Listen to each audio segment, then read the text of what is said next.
Hi, everybody.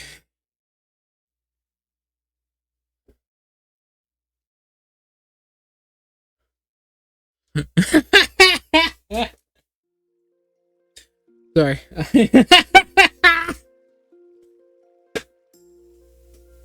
Sorry, I was looking at something before stream that made me laugh.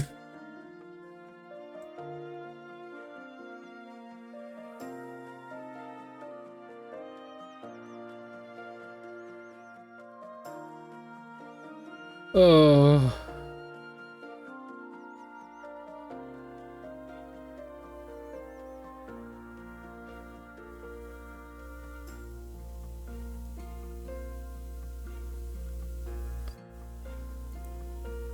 Oh my. All right. There's fucking 12. So how many is that? 2, 4, 6, 8, 10. Okay.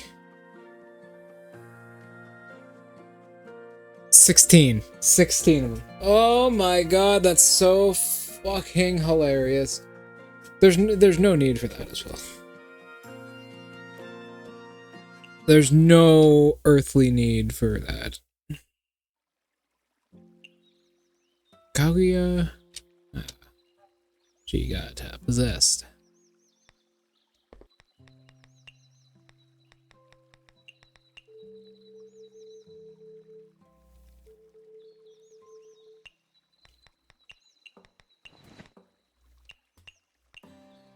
Alright, we gotta do medicine. Yep, medicine! Oh, the video's almost done. I gotta do the last little section, but yeah. And we are almost done with the flower of the Garden of the Sun. We're almost done with that.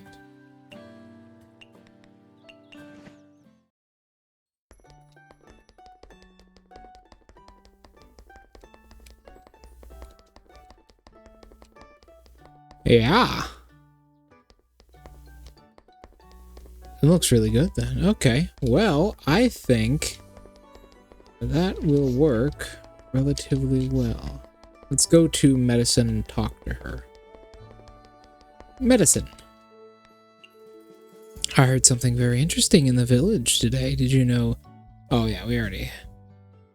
Oh, no we didn't. Do you know what Lily of the Valley means in the language of flowers? Yeah, we already read this one. 7 days to die. Damn, that was a game, alright.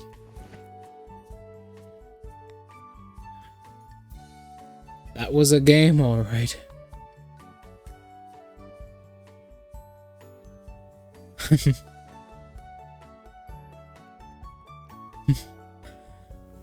I remember 7 Days to Die when it was first released onto consoles.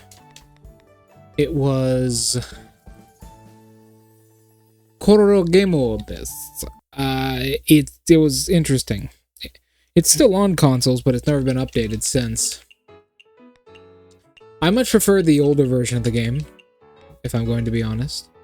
I much prefer the version of the game that is on consoles over the version of the game that we have today.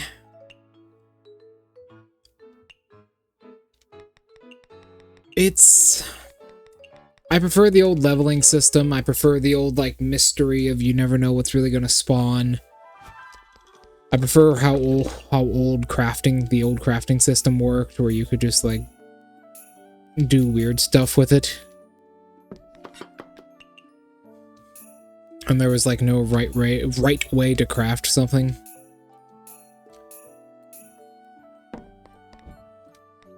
It was really cool.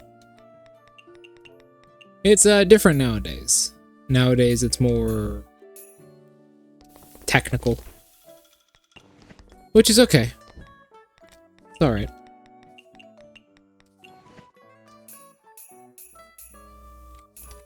It's more technical nowadays. There's more bullshit behind it.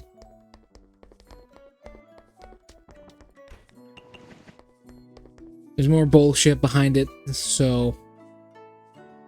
It'd be a bit strange like that. While we are waiting, I'm gonna continue reading this. I found some very funny stuff. today. I was looking through D&D UA feats, and I found a feat line which is really funny. It's almost entirely needless, right? So there is a feat line which is the Night of feat line that you can take. There's not actually anything saying you can't take multiple of these feats, and they all give you 2 maneuvers and 2 superiority dice, which is pretty good. If you take all 3 of them, you're actually pretty much a battle master without having to be a battle master. But a lot of them were kind of needless. Like, you don't need that many. I think battle master gets what, 4? The battle master subclass itself gets 4 of them. You don't really need that much. Cocktail.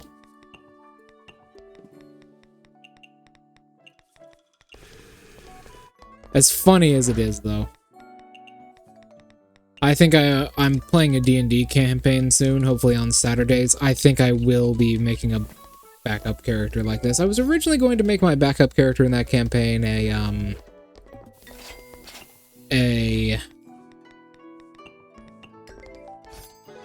Oh, Wriggle's here. Good. A tiefling, but after looking at this, I think I'm just gonna do, I call this the dumb battle master build, or the ultimate battle master, just because it's such like a stupid gimmicky build that it's just not gonna work well.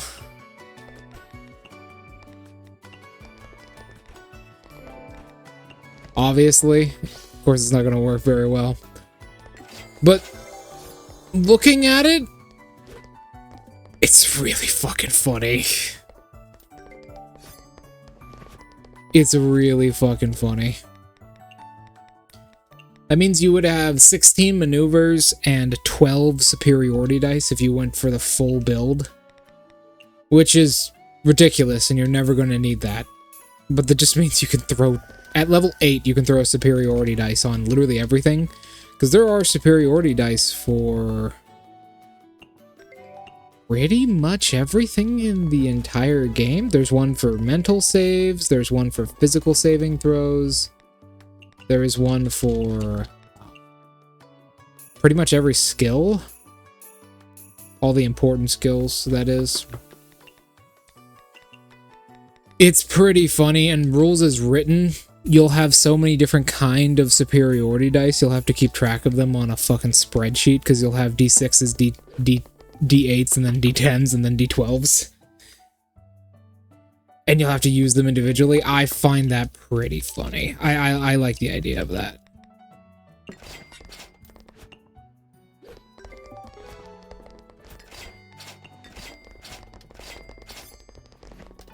I like the idea of that. It's pretty funny.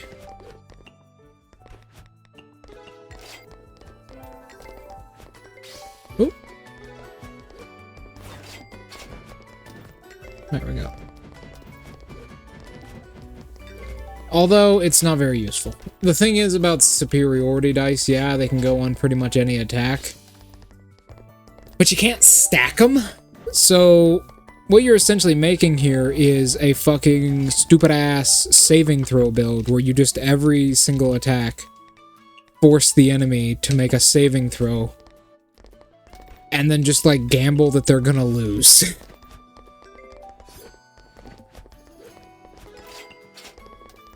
Which is funny. It's funny. Pretty bad, but it's pretty funny.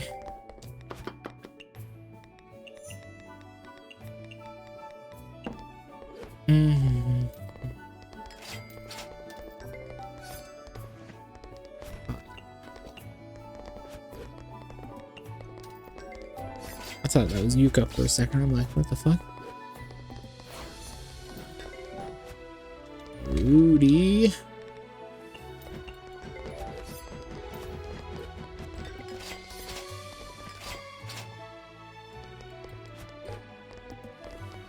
Asthma. We're gonna kind of hold out for a bit just in case Yuma comes.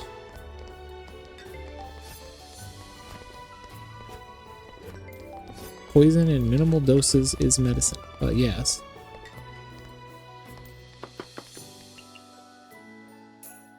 If Yuma ends up coming, we can fully max out our friend here pretty much immediately.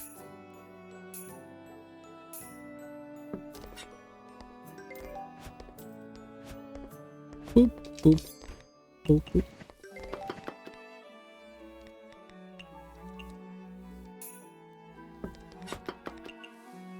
Doot, doot. There we go. I don't think Yuma is coming. We'll wait till the very end of the night, but I don't think Yuma's gonna come.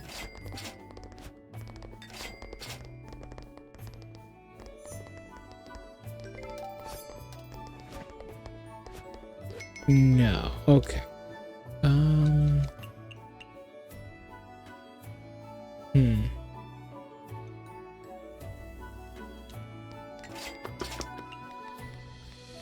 That small portion photogenic. Do you like premium specifically?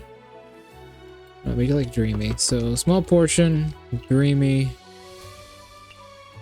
poison and sweet. Small portion, dreamy, sweet, and poison. Please just stick around for more than one meal. Please. Please!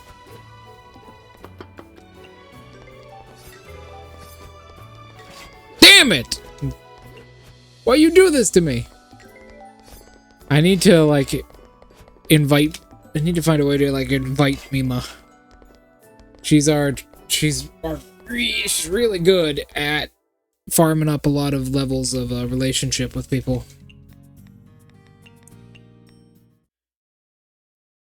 We've almost fully financially recovered from Flandre.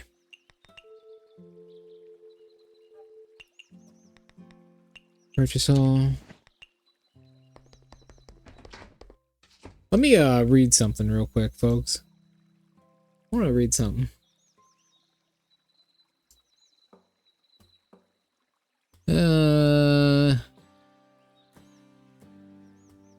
Yeah, okay.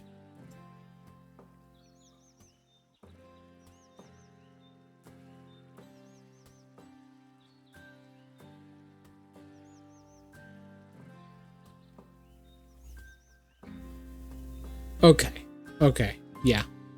I had to make sure the dumb build would work. But it does.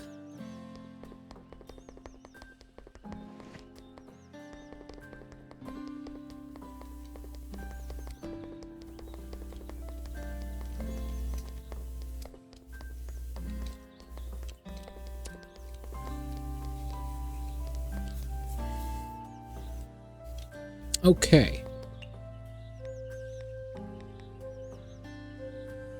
Go back to the garden. This is just kind of grinding in the game, essentially.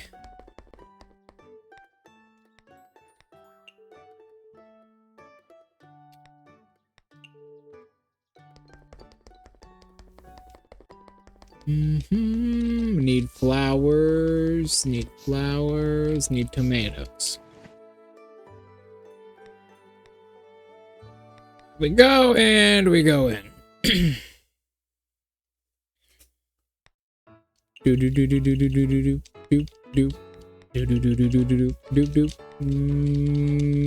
Oni. We gotta do our daily ritual. You know how it is. Put this here, put this here, put this here, put this here. Okay. I wish I could make presets. That would be cool. You can kind of do that, but not really. I wish I could just push one button and that would be my menu. Because I'm literally doing this every single night. Ad nauseum.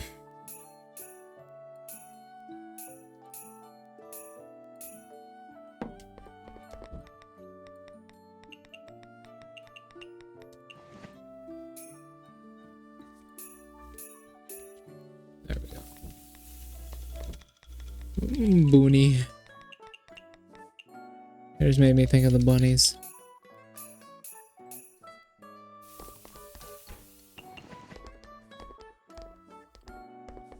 Boop.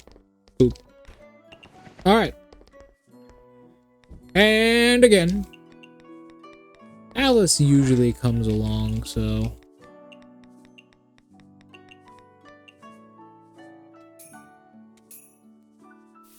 make the pancakes just in case.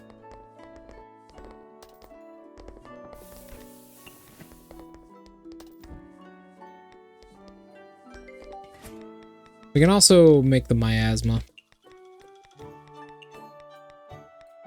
Or the sweet little poison, I believe is what it's called. Yeah, sweet little poison. In a steamer, it's bara, grapes, cream, and ginkgo. Bara, grapes, cream, and ginkgo. We could also just make it poisonous.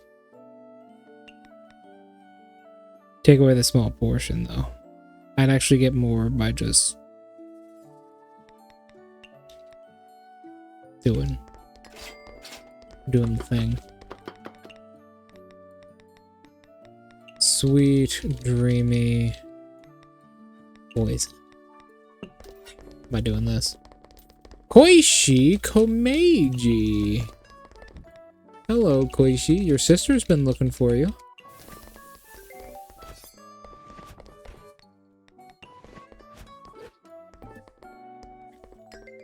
There we go.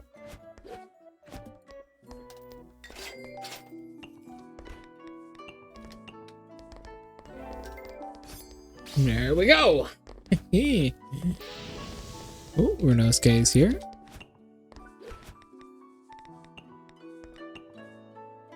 That is not a soda. I keep forgetting about that. That's not soda. This is soda.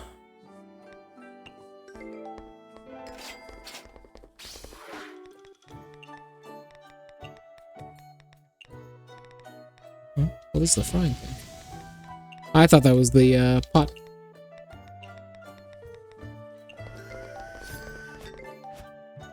Scotch. Squishy scotch.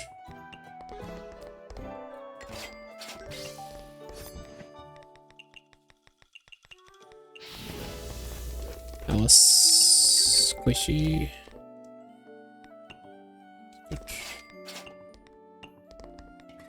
God, I'd become fucking Gordon Ramsay, bro. Holy shit.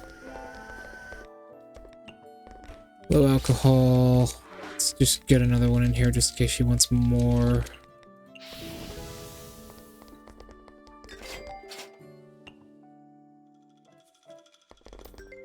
Which she does. Beer. Modern.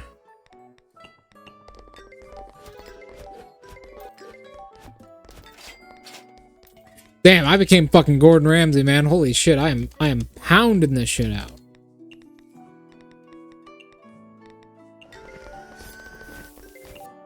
Oh, there's Yuka.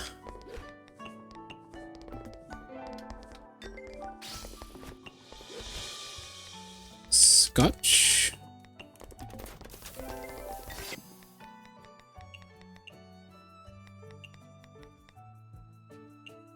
There's one more ingredient to it. Honestly, that's pretty good, though. It is this. No. What is the last thing? Dew. It's dew. What's a modern drink? Is that modern? No, that's Western.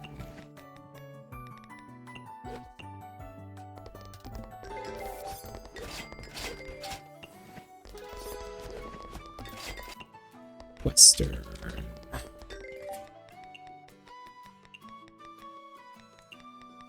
Renosuke just loves ramen. You know what? I respect Renosuke, man. Having such a simple desire is really good. Just ramen. Simple as that.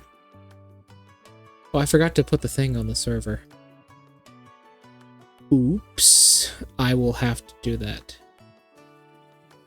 I will have to put that vote on the server. So, on the Discord server, pretty soon we're going to have a vote. We're gonna have a vote for what faction we are going to be playing in Kenshi. Oh my god, so many special guests. Need to get to work.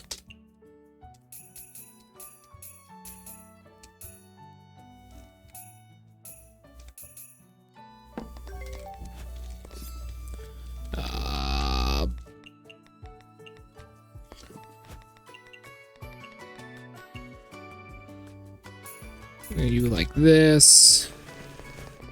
You, Renosuke, you like ramen, but you've already had 5, so I believe this will probably be your last.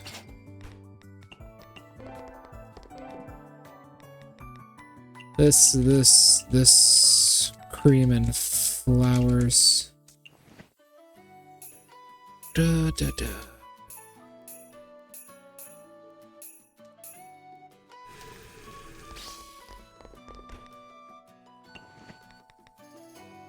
Vegetarian, legendary, sweet, wonderful, dreamy poison.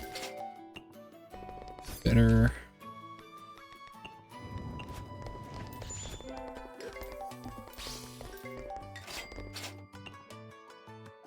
Western.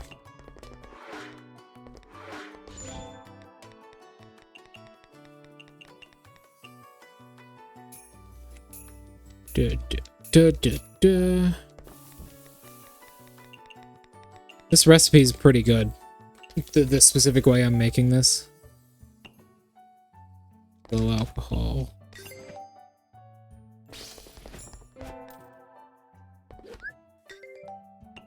High alcohol.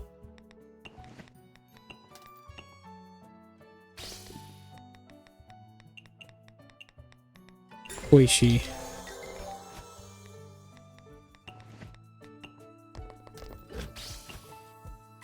Tenchi, or in Japan, she's actually called Tenko, I believe.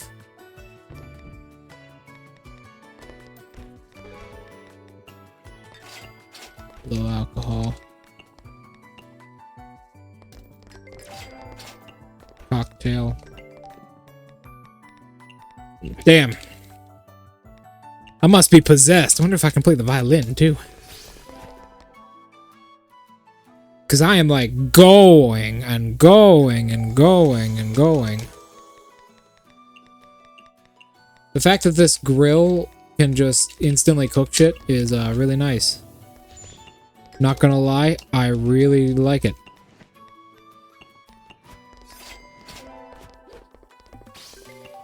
Modern. Medicine. Sweet. Poison. Fungus.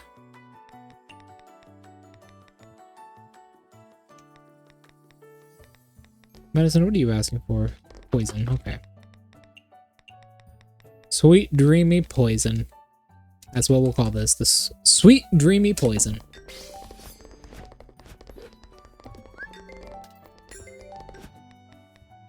So many sunflower, Yuka.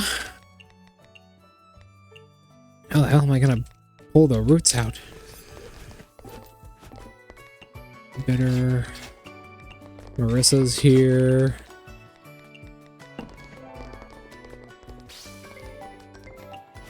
Western.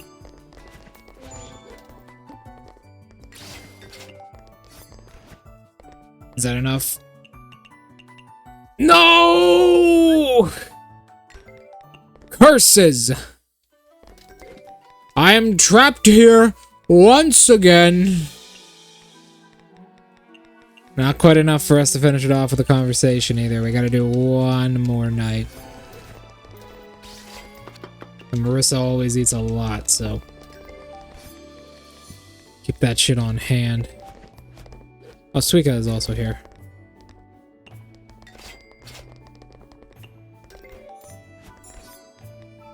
Liquor? I forgot you like liquor.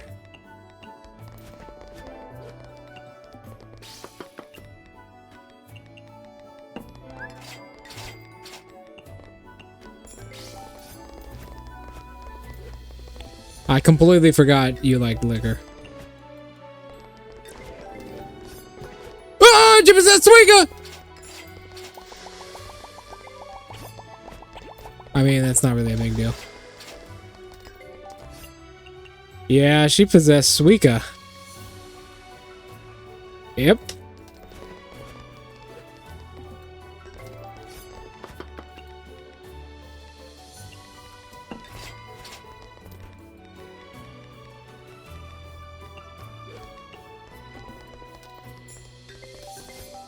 Oh god, there's so much. This has been a very busy night.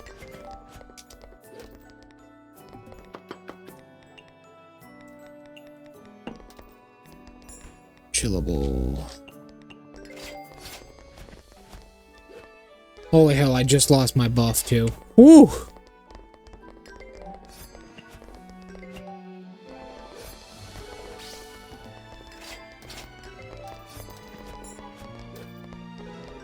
I did not know she can possess Suica.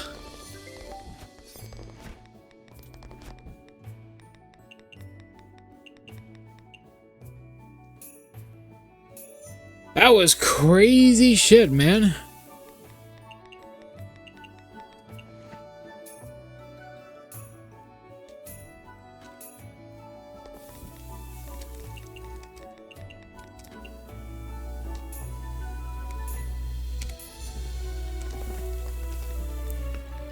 Two, three, four.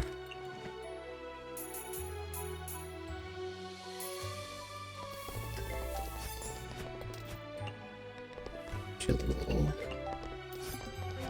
Done. Sweet.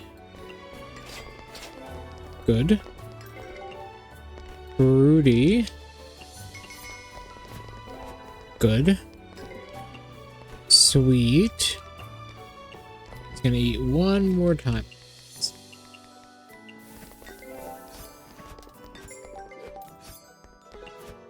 Dry. There we go, ladies and gents. A beautiful, beautiful night. I loved it. That was a really crazy night.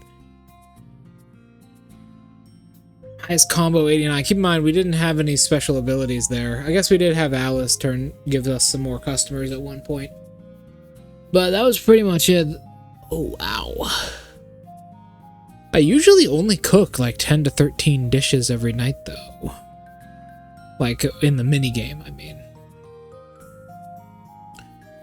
11 rares served. Damn!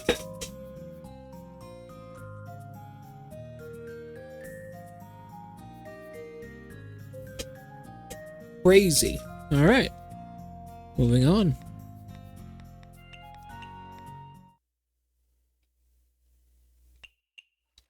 How much money do we have now?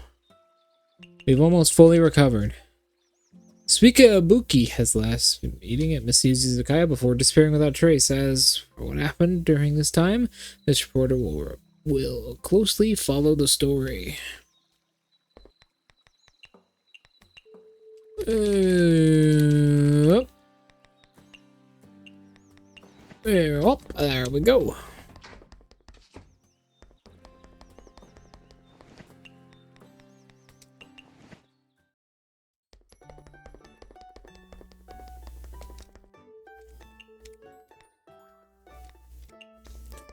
Oh, yeah.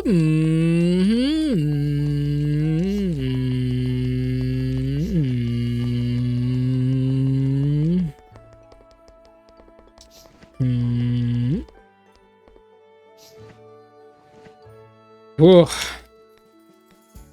Third night already, and it's only been 30 minutes.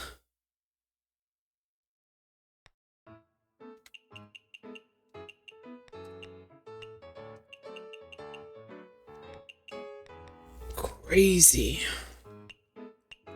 I'm hoping. I think we only need to serve medicine one more time. Good.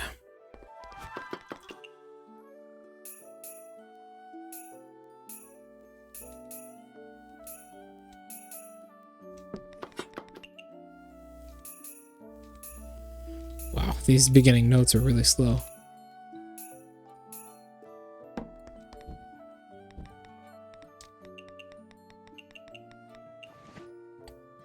The third eye special.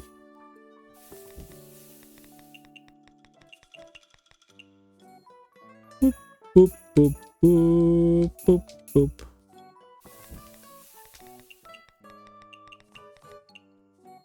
Do do do do do do do.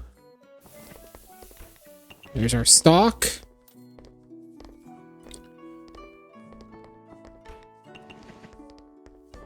Oh yes, our emote got done, by the way.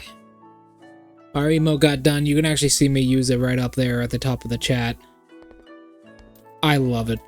I fucking love that emote so much. I love it. Oh, there's medicine. Let's get this down pat.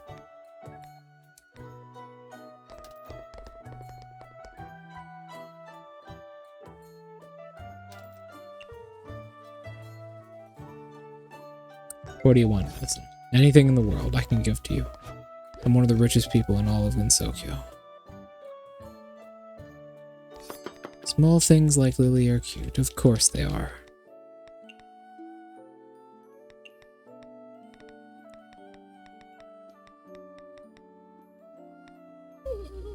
Dreamy, mild. Is there anything that adds a dreamy and sweet? Sweet and wonderful, dreamy, refreshing. Fungus and mild.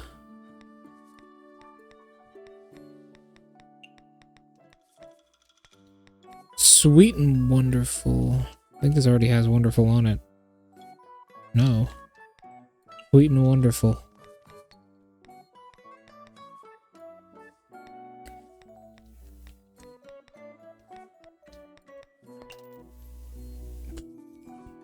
That's a hard one.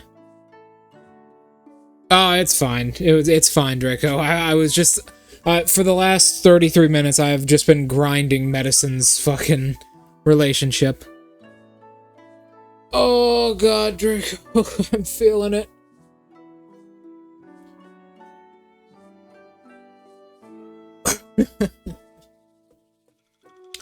Oh god.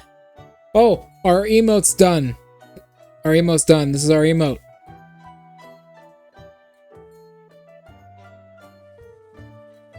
The Alice-gasm. It's amazing.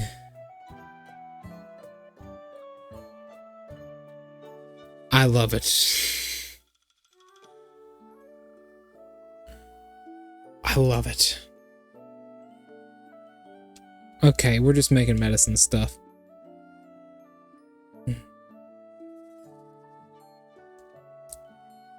Fungus? Is there any dreamy fungus?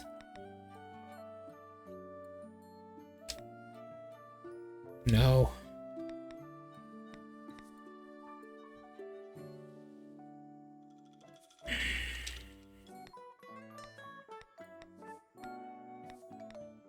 Dreamy? Oh! Dreamy photogenic. I don't know. It'll still, that recipe is still the best. Home cooking. Fresh. What about the Lunarian fungus? No fungus. Fungus and mild. No dreamy mushrooms. Okay. In that case, the best we can do is sweet, wonderful, poison, and then we throw something with dreamy on there. Be this. I'll keep it safe and go with this. Actually, does this have? Yeah, this has dreamy. I'll keep it safe and go with this. All right, Draco, are you ready to finally see Medicine's final portion? Aya's here. Sweet. Boom. Finally! 30 minutes of my life for that shit. Oh. I literally went Gordon Ramsay mode. like, the night before this one, I went full Gordon Ramsay mode, and I think I did everything in the shortest amount of time possible. Like, I couldn't see the screen for a while because spell cards were just constantly appearing on screen.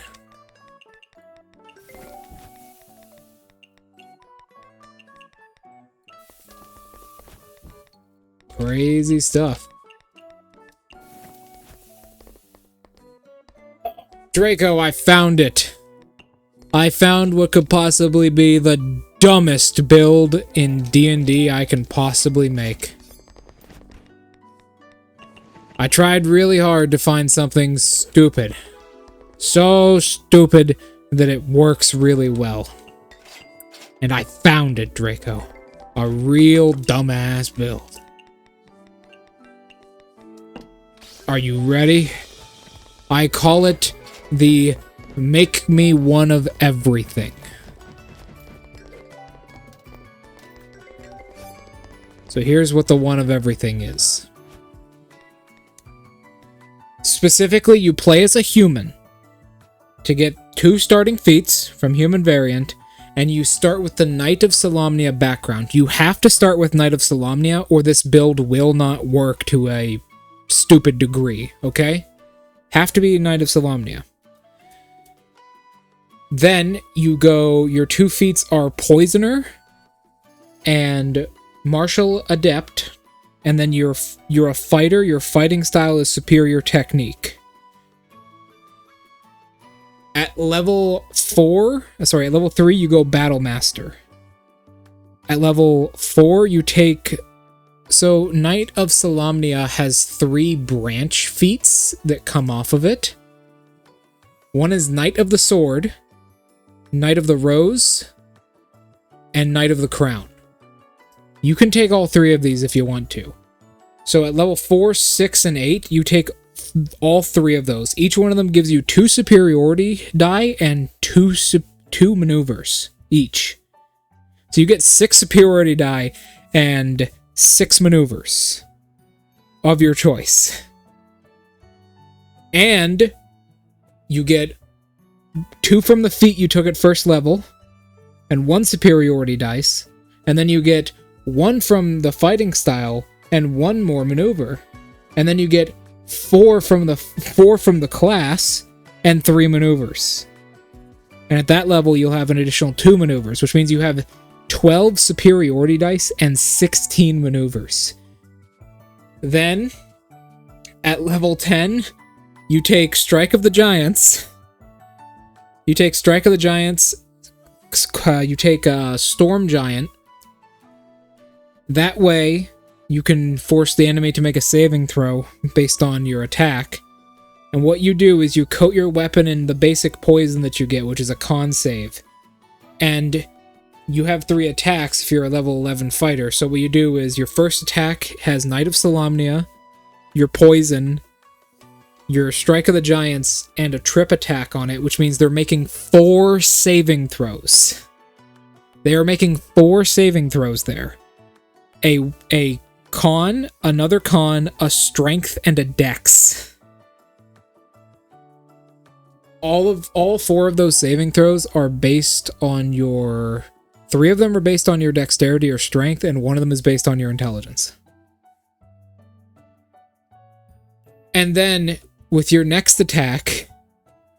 Keep in mind, you can do that a good bit. With your next attack, you'd make a disarming attack... So that's another dex save, and with your next attack, you make another maneuver, another tripping attack if they haven't fallen on their ass already, which is another dexterity saving throw. Then with your bonus action, you use Quick Toss and add, because that's another attack, you use trip attack on that one, so you can force them to make 8 saving throws in 1 turn. Easily. And you're still left with 8 superiority dice.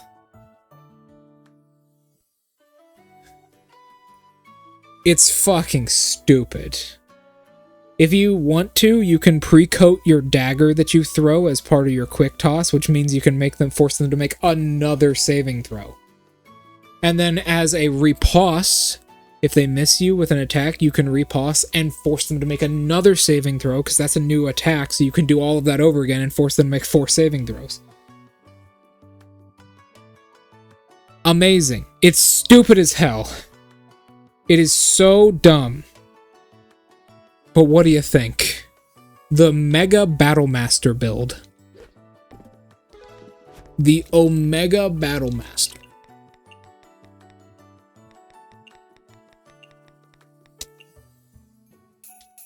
If you have more poison, great. That's more saving throws. You can just throw at him for fun.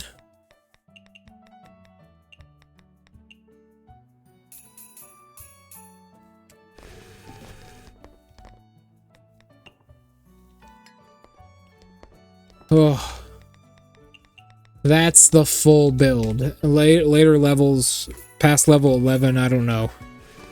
Do what you want, I guess.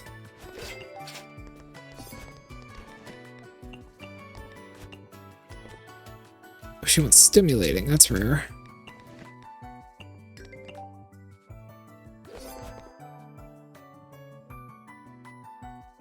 Ah, magic, huh? Got anything good?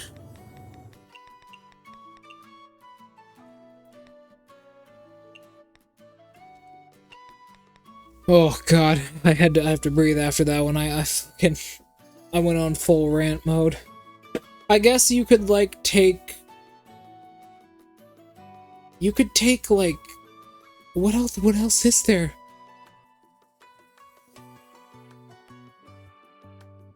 Nothing really. I mean, like you could take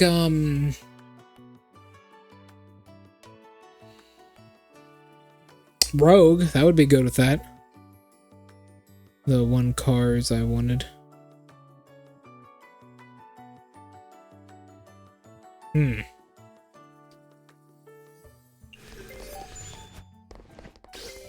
Oh.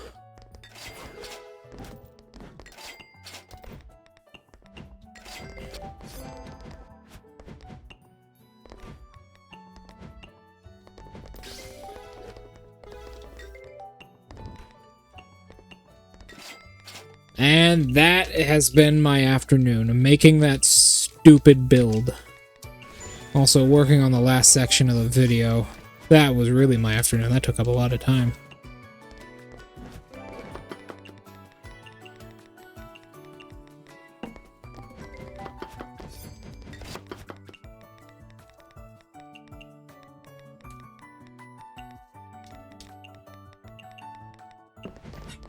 Also, Draco, we got trolled. We got mega trolled, by the way. We got Omega trolled. I did some research last night.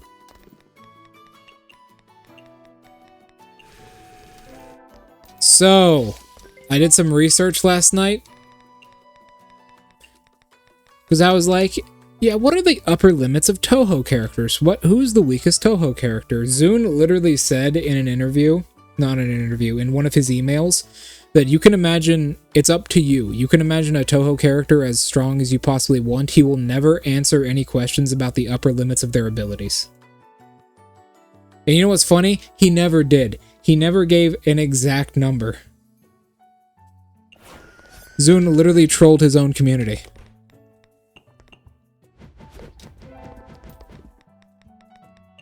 He never gave an exact number. Even with Aya's speed in his interview, he said, it's never been measured. So it doesn't matter what it really is. It literally doesn't.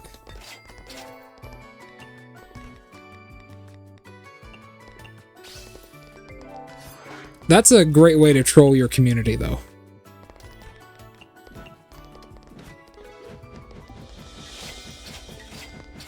Oh, man.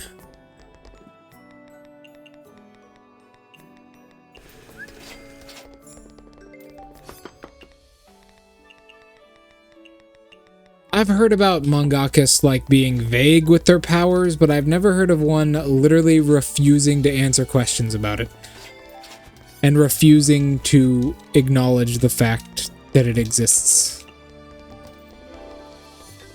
I'm starting to collapse, Draco. Zune's sapping all my energy away from me. And Aya's excitement is getting to me.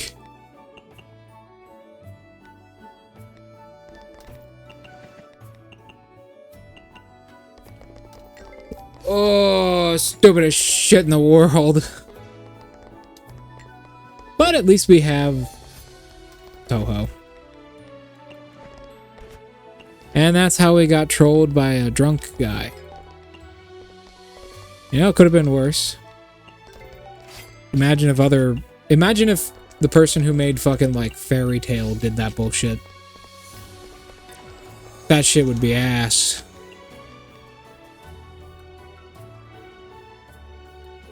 Human token decks. Now, I don't know anything about Magic. I played Magic a little bit in high school, but I didn't enjoy it. But I know humans are usually have the most support out of everything.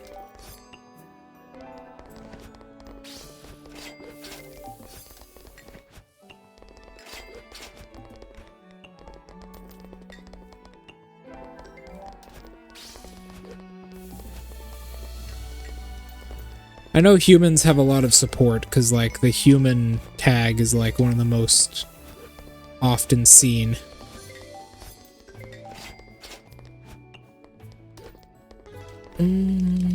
Is that true?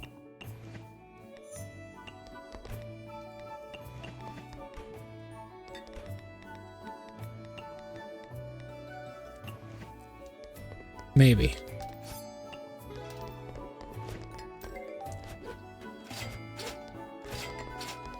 Also, you know what, Draco, I'm honestly surprised I haven't seen more players use poison before. Pretty good. The green and white cards only make soldier tokens. I'm assuming soldier is a subset of the card itself. Or is soldier a type of token? Or is soldier a specific token?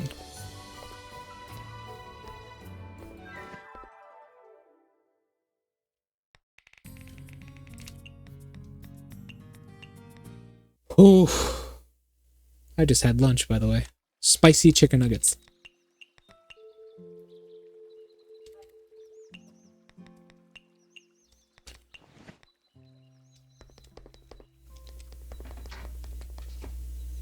I see, okay. So I'm assuming they come out as human soldiers. Hello, you're looking happy today. Did something interesting happen? Yeah. I need humans. Oh, I see. They're not human. They're soldier.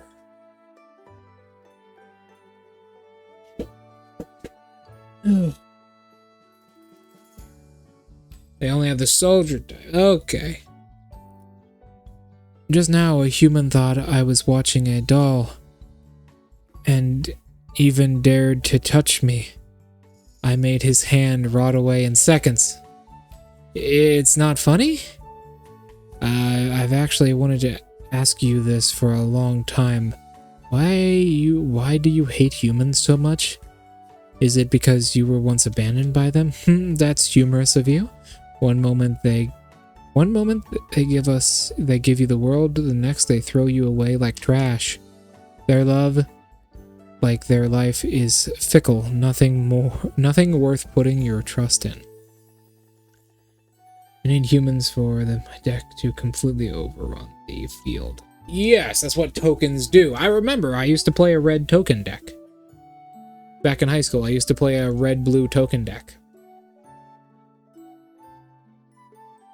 And the whole gimmick of the deck was one fucking card. It was actually, I had 3 prints of the card, but basically the whole gimmick of my deck was, there was a card in my deck, because, you know, no one really had anything good back in high school.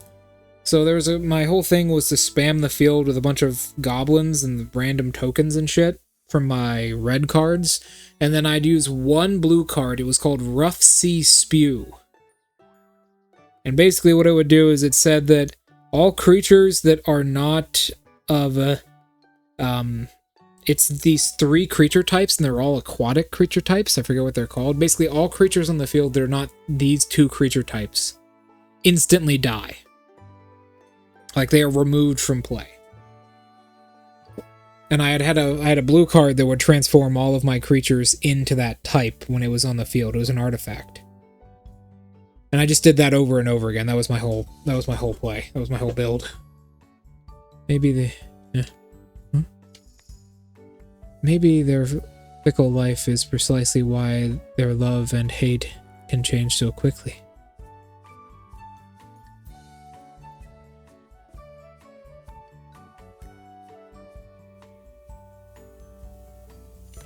See,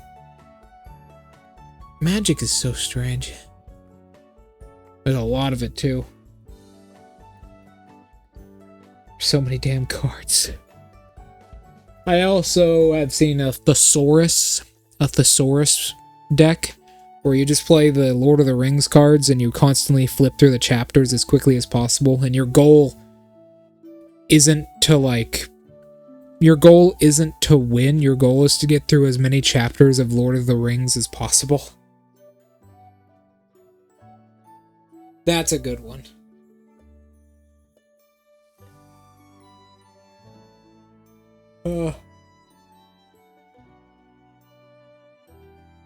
You're right. Token spam is pretty funny. Token spam is great.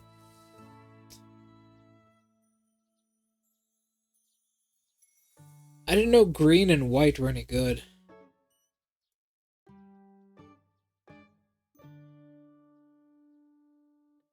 Oh, it's the Horn of Gondor. It's funny though. One of my friends had that deck. He would just be like, okay, it's my turn. Alright, because in the Lord of the Rings deck, you go through chapters of the Lord of the Rings Chronicle. Every time you do a certain thing with your field.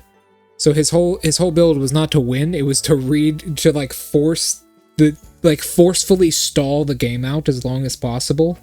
And basically tell you the story of Lord of the Rings. There's no reason at all. A pet's life is much shorter, yet it remains loyal to its owner for eternity. I don't believe all humans love the new and hate the old. Why do you always make excuses for them? Are you friends with humans? Well, yeah, actually, I guess humans are my guests too, after all. Yeah, what about Kozuzu and... yeah, technically Kana and, Renosuke is half human and, yeah.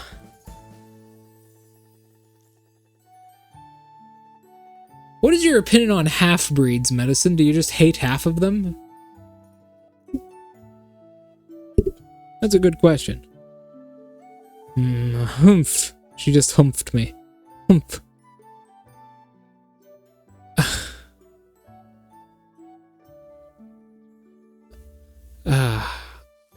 Accomplice of those despicable humans is no friend of mine. Huh? You'd choose humans over me in a heartbeat, wouldn't you? Just like them. What the fuck are you talking about?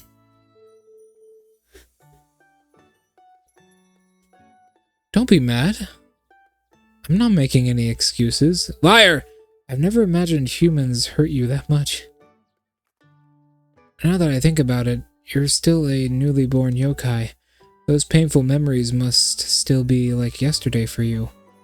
So, I'm at fault for speaking up for humans? Hey, did you know this meadow actually has a name?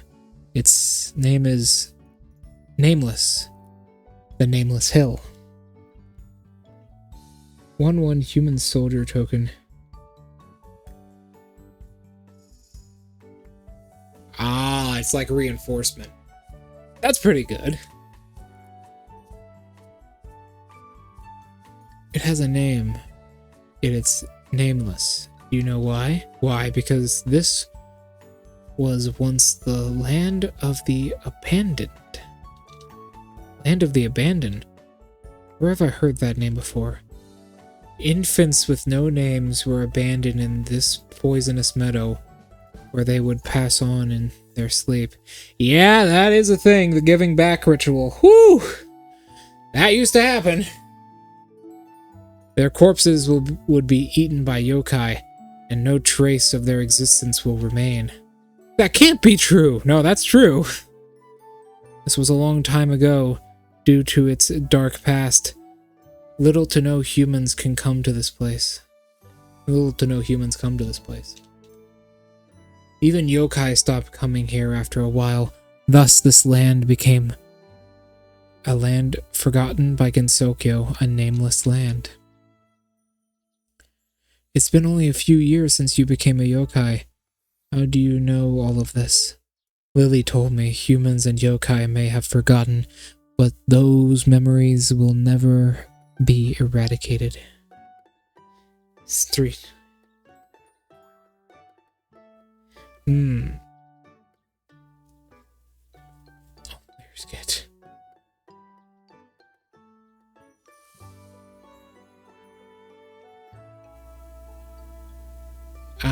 It's supposed to be made. So your whole plan is to just spam the field with a bunch of 1-1 and then buff the 1-1s, I assume. Lily told me to be into this land because the soil that nourishes the meadow. No, that's not right. What? I remember now. There were rumors about a land of the abandoned before the infants would be taken in by mischievous yokai, huh? You're still a newly born yokai, so you don't know. Long ago, before Gensokyo was surrounded by the barrier, life was hard for humans and yokai alike. Parents didn't want to see the death of their own children, so they thought maybe by leaving them here, they could turn into yokai and live on. When Gensokyo was enveloped by the barriers some hundred years ago, humans and yokai could now live in relative comfort. Not a lot of people remember what happened in the past. If it wasn't for a certain friend of mine who keeps bringing up the past hardships, I couldn't say I'd remember either. We're very lucky to be able to live in the current Gensokyo medicine.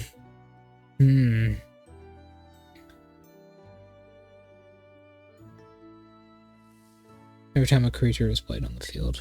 Okay. If you keep letting the past weigh you down, you'll find it hard to move forward. 4 different cards.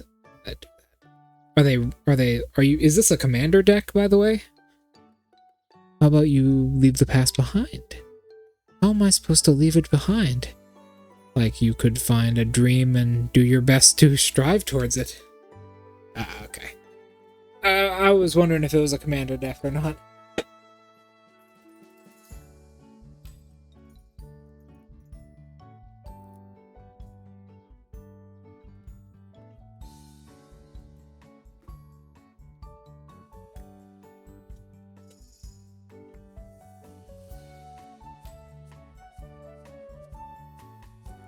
Oh.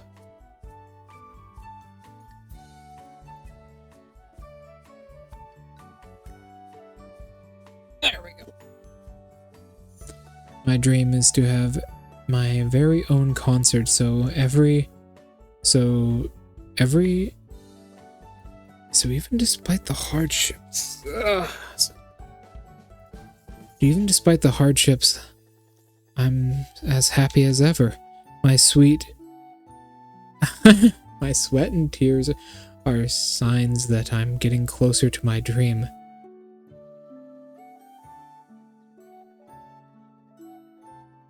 Every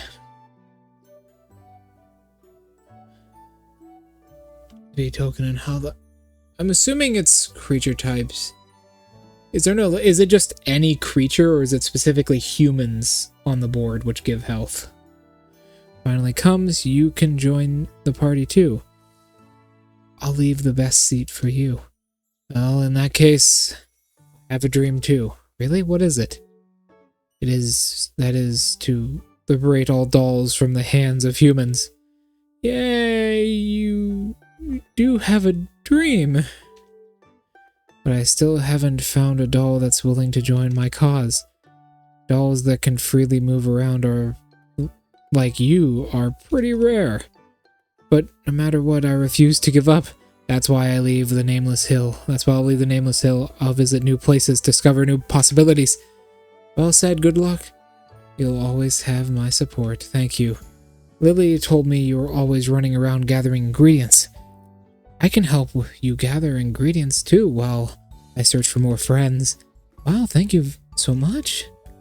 With the power of dreams, nothing can stop us. Let's strive towards a dream together. Any creature but humans give more because of the horn. I see. Well, we'll do it together. So, about humans? I still hate them, but I could lower the dosage in the future. Now that's a start.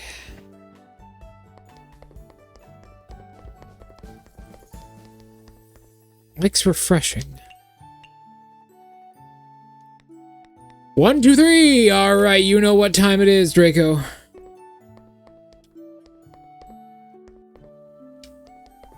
There we go. Miss Yuka, I'd like to invite you to play a game. It's a kind of like tag. You'll be one of my partners defending against Oni's attacks. The Crow Tengu planned this, didn't she? How did you know? All you ever think about is cooking. How could you come up with such a game? The Tengu are a self-serving race. Has that Crow Tengu burdened you in something? I see she's changed her target from me to you. Mystia is in fact the cause of the incident, but I wouldn't go as far as saying burden. You've no need to make... Ah, I see.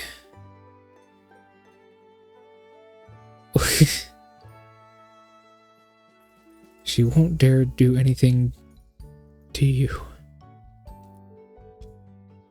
I don't know. Thank you. But it's likely not what you think it is. Mystia isn't forcing me to do anything.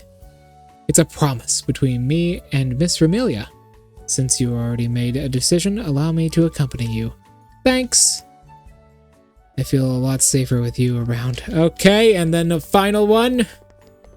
Final... Medicine! I'd like to invite you to play a game with me! What game? Oni Tag with Flandre. It's kind of like tag. You'll be the one of my partners defending against the Oni's attacks. I'm fine with playing with you, Mystia. But are there others? It's asking for too much, isn't it? Not really. They're your friends too, so we can play together. Great. See you then. Oh, stretch. I need to stretch.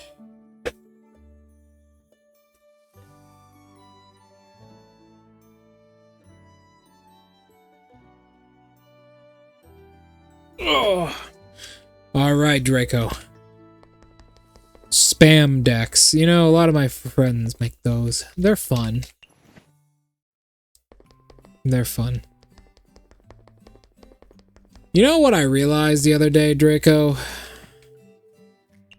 I don't remember any of the events that happened in Ghost of Tsushima, so when we replay it, I may only remember brief things. Because I have played through it before, but that was, I think, 4 years ago now?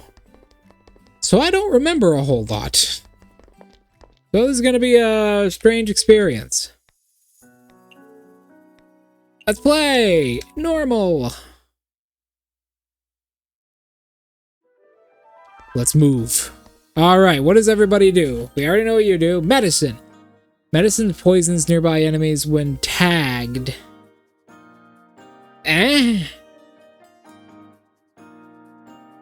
Poison takes 40 damage for every 8 seconds. Poison cannot knock out enemies.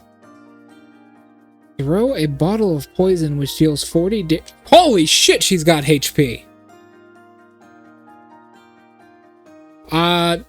Field wipes.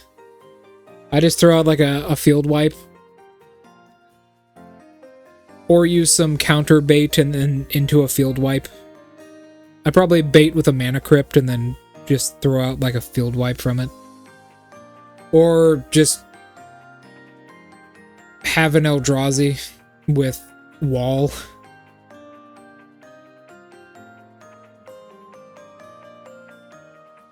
I mean, that's a lot to begin with.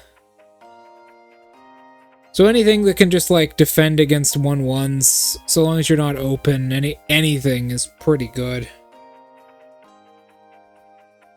Also, there's a specific Eldrazi which could do a lot. I usually play Eldrazi decks nowadays, although I've rarely played. There's a specific Eldrazi which can allow you to take control of, like, the opponent's board on your turn specifically, and then give the opponent back control of it. I probably do a lot of stuff like that. I forget which one it is, but I know my friend was complaining about me using it at one point in the past. I'd probably just use Ceaseless Hunger.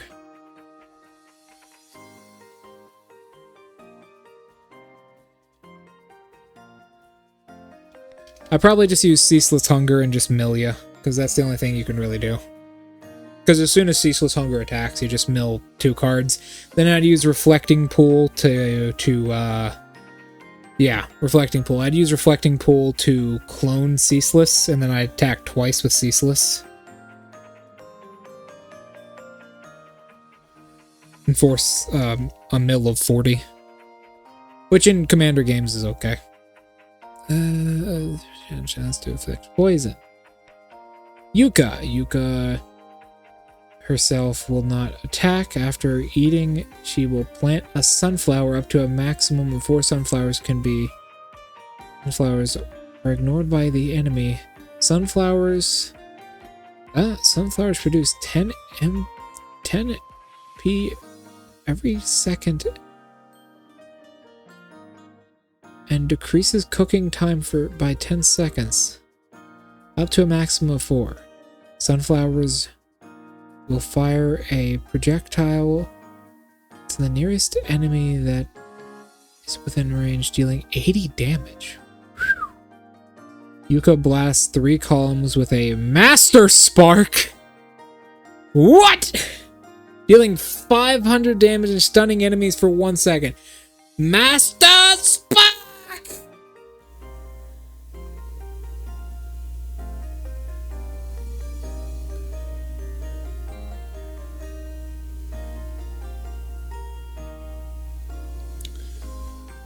Can you clone that with Pool? Hold on. Feet Swallow.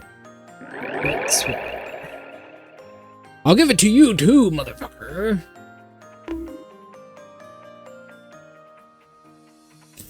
Stupidest shit in the world. I don't know why it's like the bonks aren't even like consistently synced.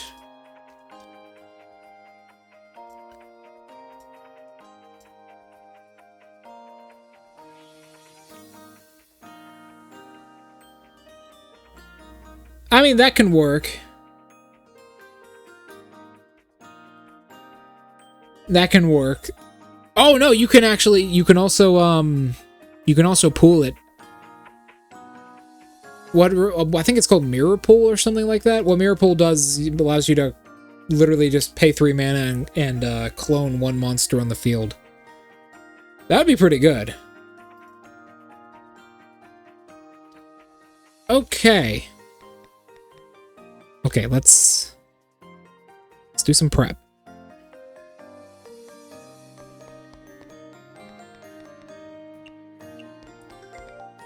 Edison, you have 1,000 hit points. So go here. Go here.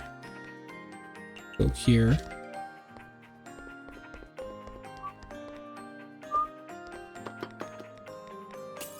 Uko. Dreamy, Premium, Legendary, Mild. Doesn't like Japanese.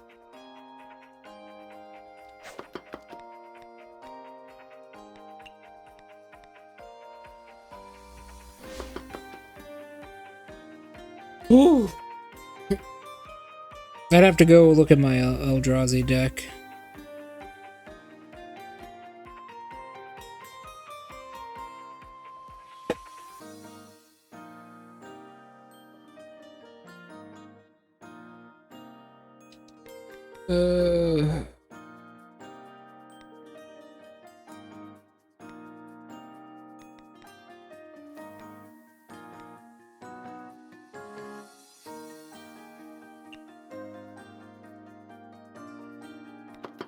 Honestly, specialty, wonderful, mild, legendary, premium, dreamy, western.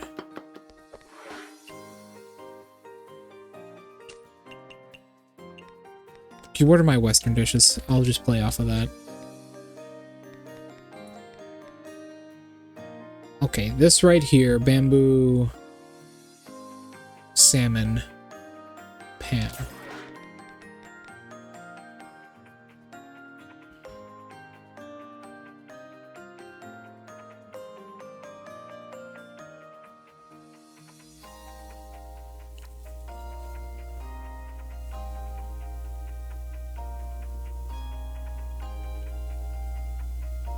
Yeah, I think the mirror actually goes to the graveyard when you do that. I think the mirror specifically goes to the grave when you do that.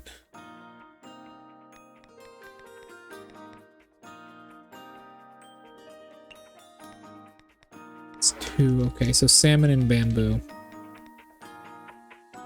And then just stack all of the best stuff on it.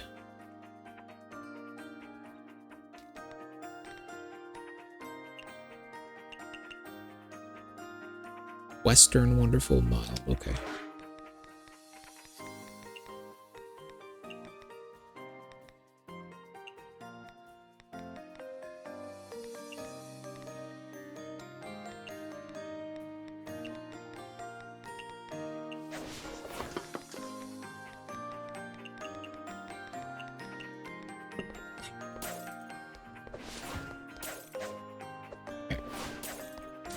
Put one of the fairies here. And one right here.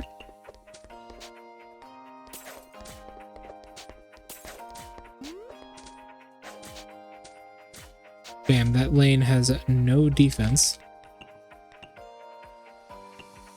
Yeah, that lane has no defense. Neither of those two attack, really. Bam.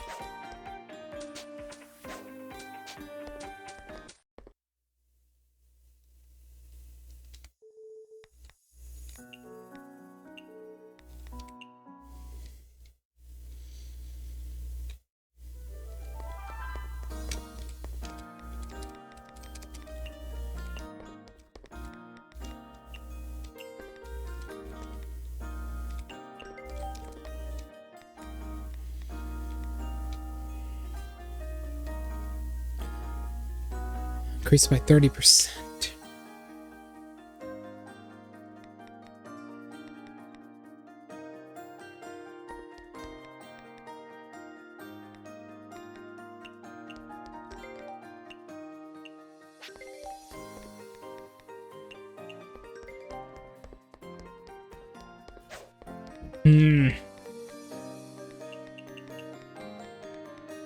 Water.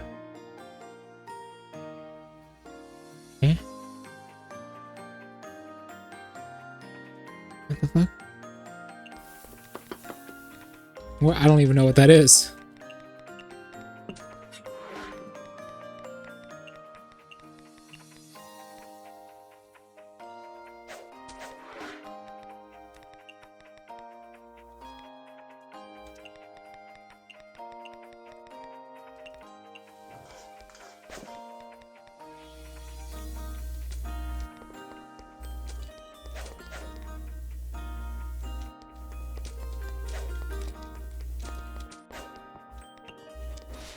Mild. Liquor. Stimulating.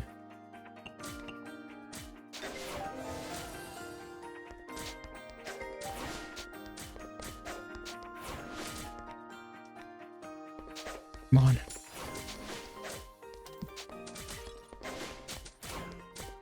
9. Patchy. Come on. Come on. There we go. Okay, medicine. Pines! Alright. Spellcaster Chronicles. Marathon is actually doing work? Huh. Surprising.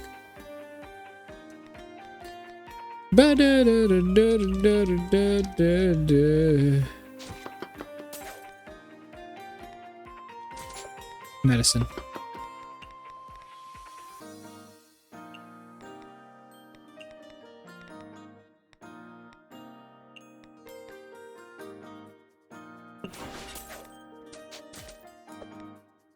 Yuka.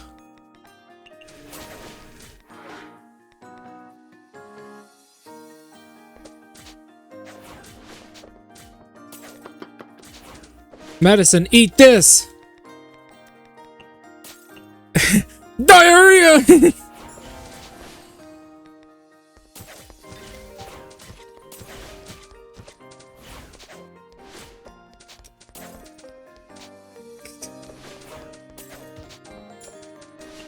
Okay. Speaking of spells, are you ready for the Master Spark, Draco?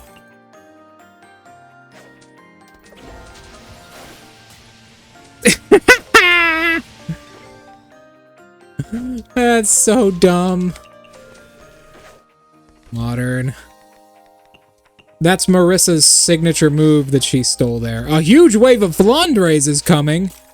Well, you know what we do about that.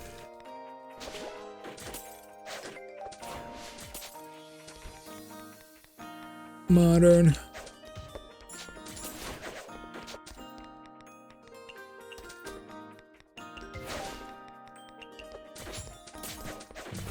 Oh.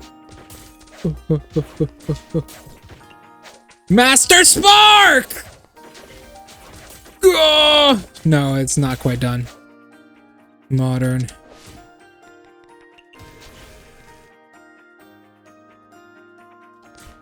Modern. Come on, come on, come on, come on.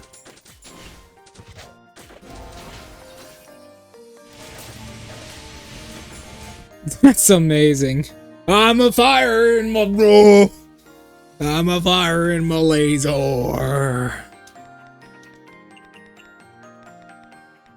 Ugh, that's Marissa's shit, man. She stole Marissa's whole fucking flow. She stole Marissa's flow. What the fuck? You stole my whole fucking flow.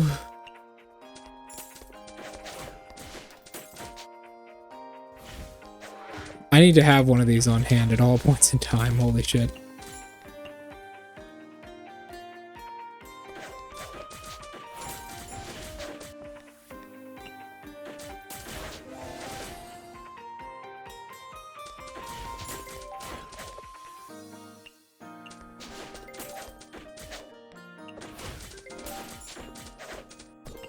Sake.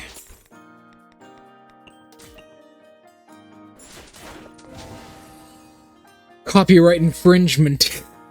Yeah, literally, it literally says she fires Master Sparks. Well, that's just Marissa's move. You stole Marissa's flow, bro. Western. Oh, huge wave of flan. We got a shimmy as well. Hold on.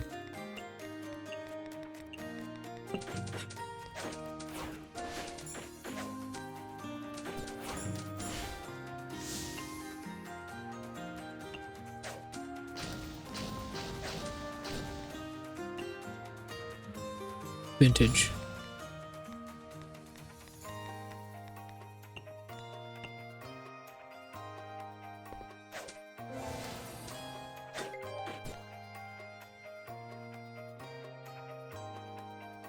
Just because you shoot 2 doesn't mean you're special.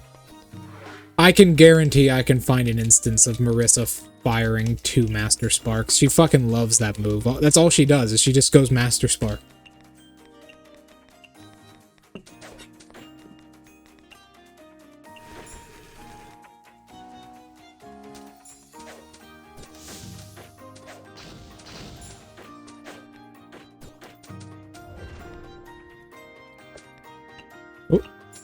Wait a little bit. Now, Master Spark! Whoa! I'm a fire in my laser! God damn it, it's so dumb. Why did she fire Master Sparks? I don't remember nature being able to do that. Oh, Aya, you need some refreshment there. I don't remember nature being able to fire Master Sparks. Maybe I'm just remembering biology wrong. Chillable.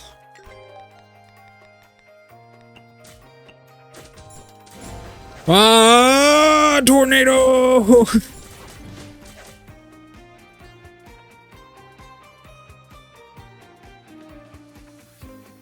You mean like any Pokemon player? Yeah, a spams Earthquake. Like that shit. Spams Earthquake. Wow. It's getting a little tight, don't you think? I need to get Yuka up and running. Yuka, what do you want? Western. Scotch. Soda. Bitter.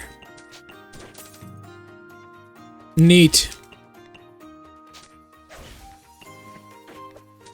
Oh no, I gave Yuka the wrong dish.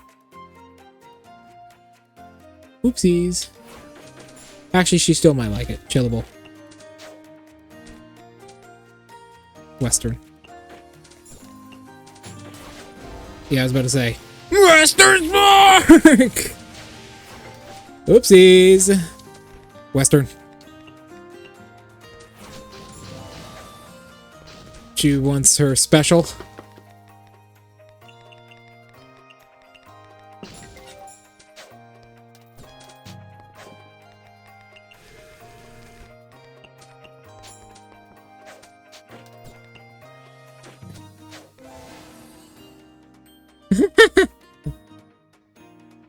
I want to triple lane. Listen, man, we can't just be Canada, bro. We're better than that. I feel it coming. Master Spark! Oh, there's more. We gotta get more Master Sparks. This is a little bit of abusable, in my opinion. I understand, speak French Canadian ancestry. But we're not.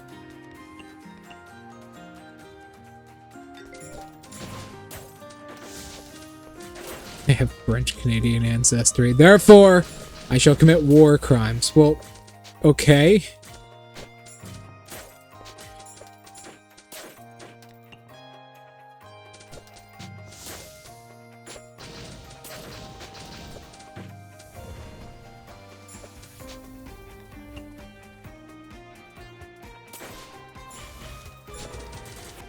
Cocktail.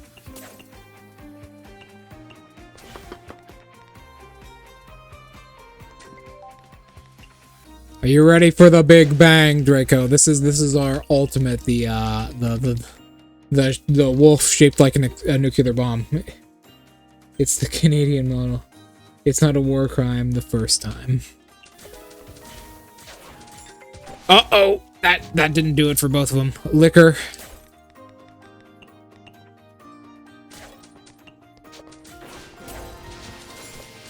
There we go. Oh, okay. Mild alcohol. Oh, okay. We're still good. We're still good. Holy shit, that's a massive wave of flan. Modern. That's a huge wave of flandre. We need to get our main guys up and running right now. Oh my god, look at the bottom lane.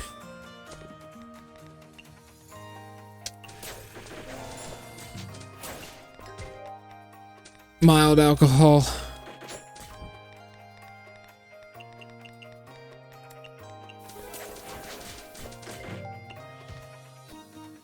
Western. Sake. Are we gonna take that? Are we gonna? No. Just to be safe, I'll Master Spark him. It's Western. She wants Western.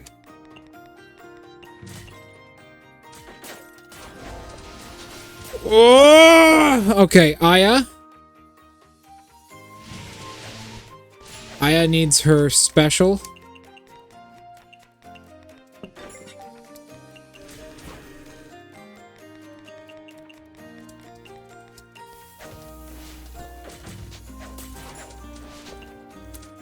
Give it to him, Aya!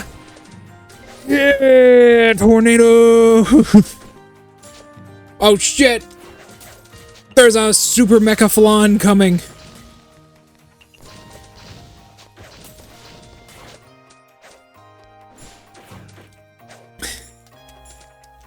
Modern. Wolves into my opponent's trenches. I don't think there's any war crime against that yet.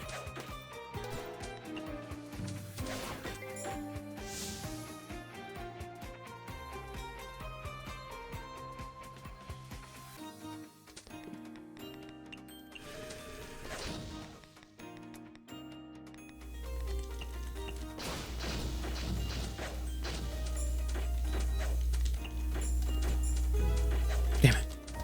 Come on. Whoa, we need you now, Yuka.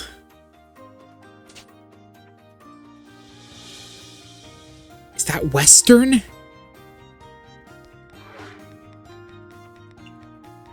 Is that Western? Is that what that means?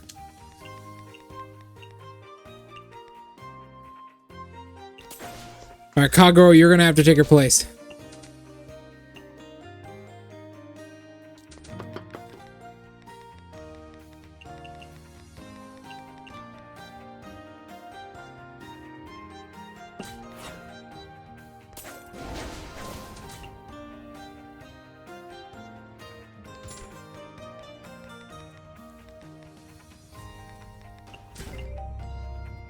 Okay.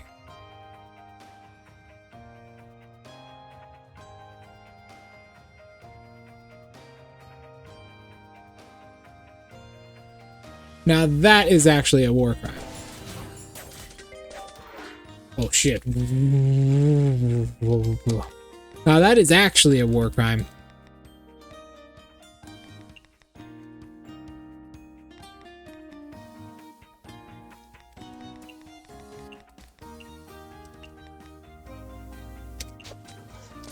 Western.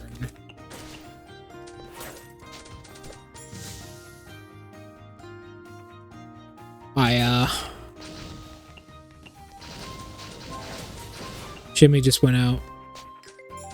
Master Spark!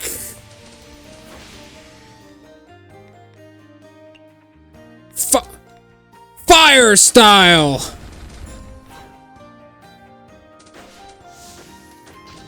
Oh shit! That's 2 super mecha flans! Come on!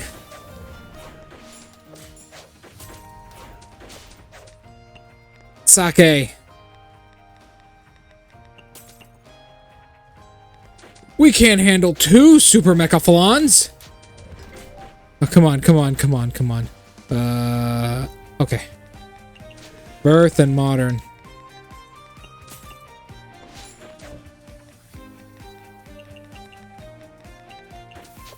Come on, Kagero, you're our only hope. Ugh. Hundreds of thousands of... That's also a war crime.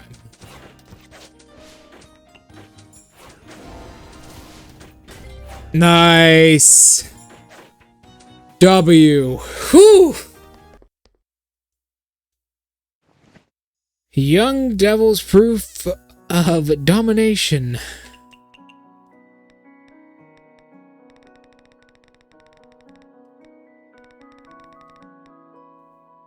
Younger devils, proof of domination, normal, easy, and then lunatic. Whoa.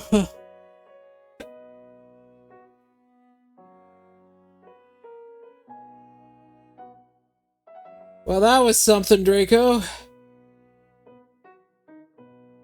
Oh. Draco.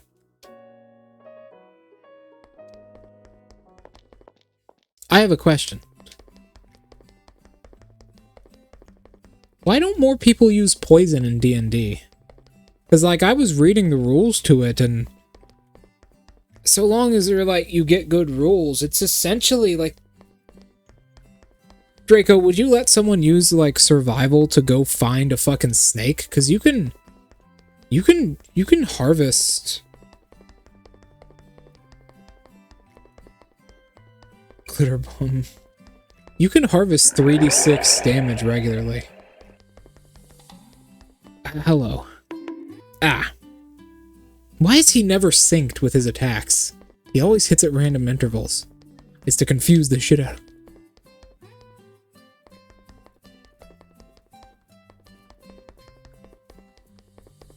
Yeah, because, like... Hold on, I'm actually pretty sure. How much faith do you have? See? It's never at the same interval.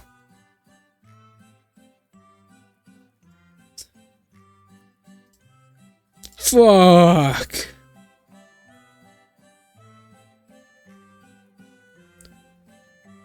I'm in heaven face. That's what a fucking face.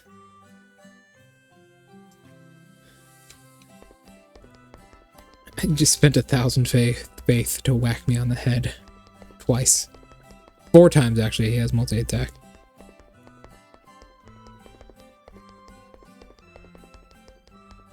Oh my god. Okay, Draco. Because it's like, what, 3d6 damage? I'm pretty sure. D&D poisons. Serpent venom. Yes, serpent venom. It is 3d6 poison damage. It's 3d6 poison damage. And to find it, it is a DC 20 intelligence nature check, although if you have the poisoner's kit, you can instead apply your proficiency to that instead. On a successful check, you can harvest a single dose. On a failed check, character is unable to extract any poison.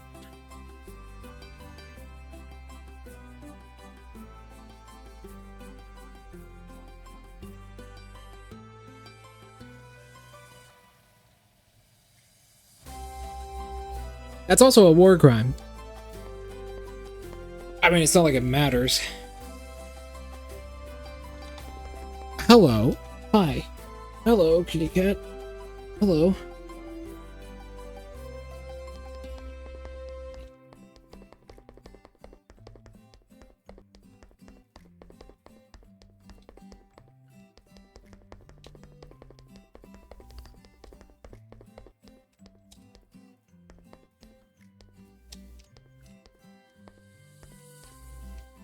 Damn.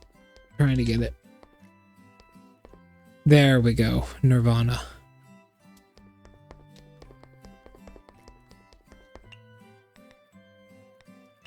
Yeah, I also think Byakurin's... Oh! No!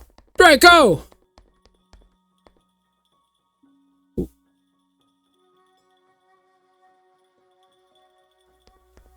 Canada! What's up, Nemesis?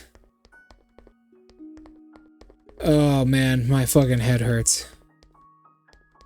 It's been a while. Nemesis, we got something new. We got our first animated emoji. There you go. It's called the Alice-gasm. Born after our favorite magician, Alice.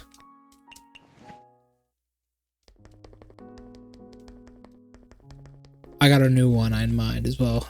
It's Alice. See? It's Alice. Don't you recognize Alice? It's Alice, bro. Can't you see that it's Alice? It is precious. Yes, that is from a video game we might be playing soon. I believe in that moment she says, "Now I'm pregnant for sure." Making that face.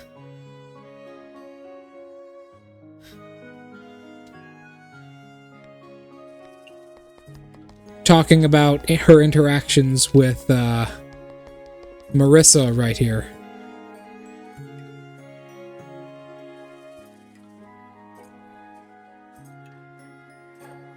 Neither, they're both way too large.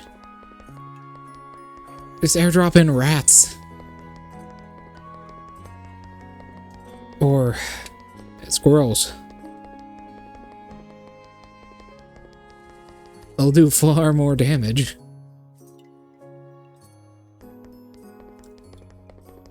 Or hell, just actually, you probably shouldn't do that. That could destroy the world. I thought about another animal you could do that. No, we've airdropped rats in before. All of them were usually perfectly fine. That and beavers. They're fine. We've airdropped rats, beavers, flies. Now, Draco, you're not even... You're thinking too inside the box. Okay? Nemesis Draco, if you want to torture someone on the battlefield, you don't use animals that can hurt them. You use animals that can make it worse. Not locusts. We're not Neanderthals. Well, it's because Zuzu have large boobs.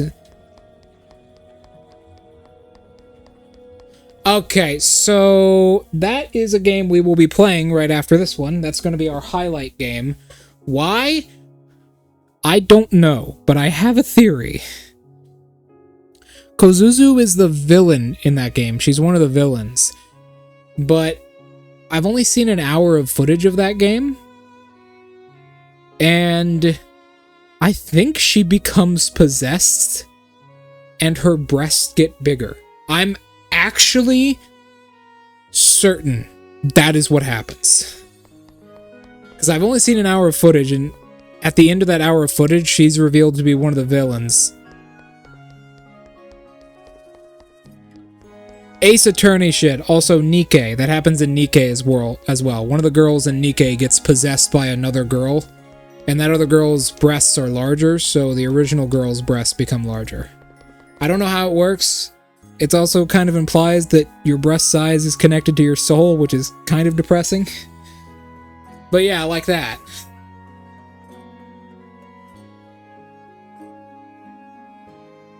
Gentlemen, place your bets. I have no earthly idea who the fuck is going to be the helper for the Garden of the Sun. No, it makes sense. No, it doesn't.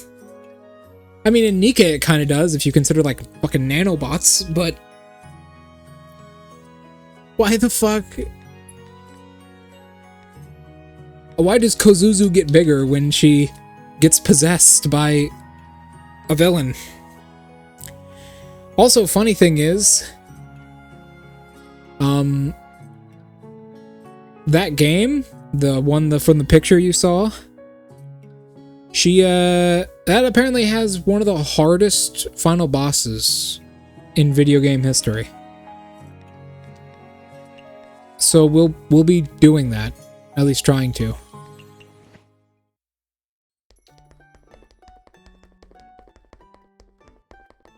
That is true. That is true. Okay, we're gonna be going to sleep now. Not here. We're gonna be going to sleep now. Draco. We're not cavemen. We have technology. Man-eating flies. Go to the Amazon and collect a shit ton of man-eating flies. They will do so much worse than any locust or cicada ever will.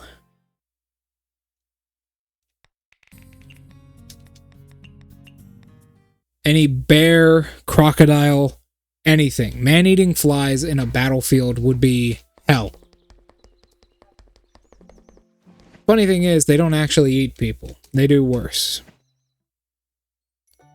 Oh! Oh, hold up! Hold up! Fairy meeting, everybody. Fairy meeting.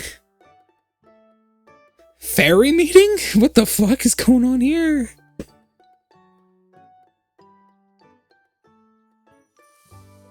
Nah, that wouldn't be very effective. Blue ring octopus actually have only a tiny bit of venom in them. Couldn't spread it over a large area. You'd have to like make a bunch of needles. Put it on centipedes. Okay, what the fuck?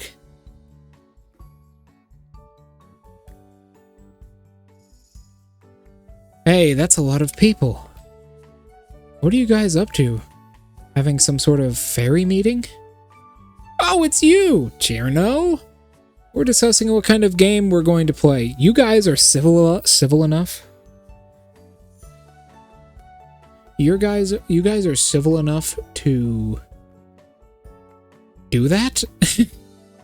What the fuck?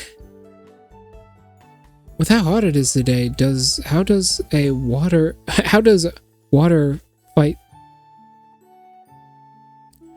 What?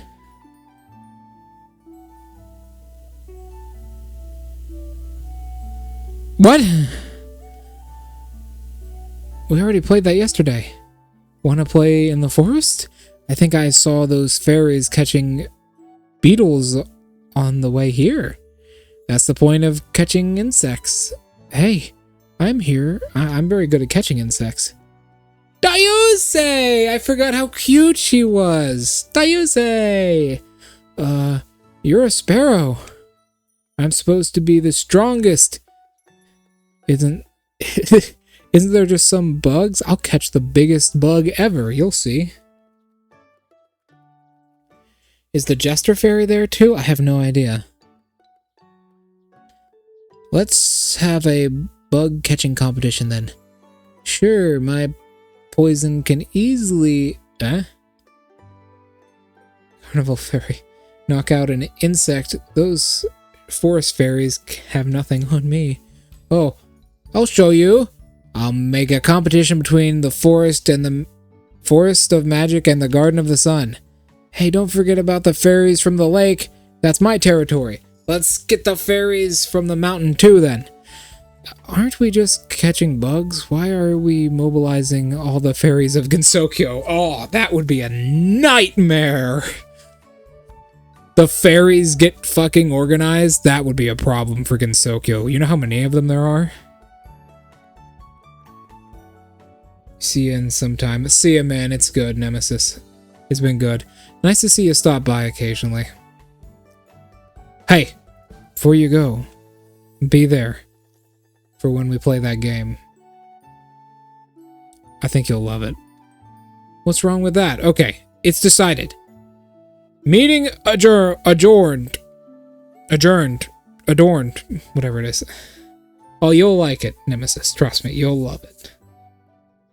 Kazuzu is one of our main antagonists. At least I think she is, or maybe I just don't know. But given the screenshots I've seen, I would say so. Let's go catch some bugs. You never run out of energy, do they? Wait a minute! Eternity larva! Cockroaches on the opponents. Hold on. Speaking of bugs. This is Eternity larva. She's a butterfly fairy. Actually, a butterfly fairy.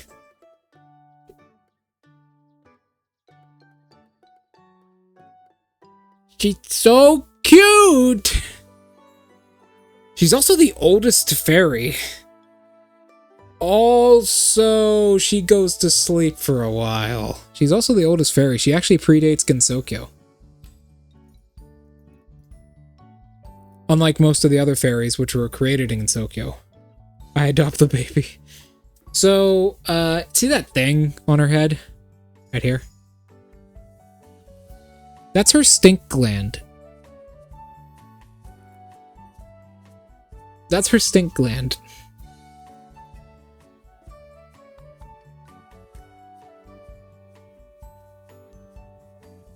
She has a stink gland. That's on her head. It's her antenna.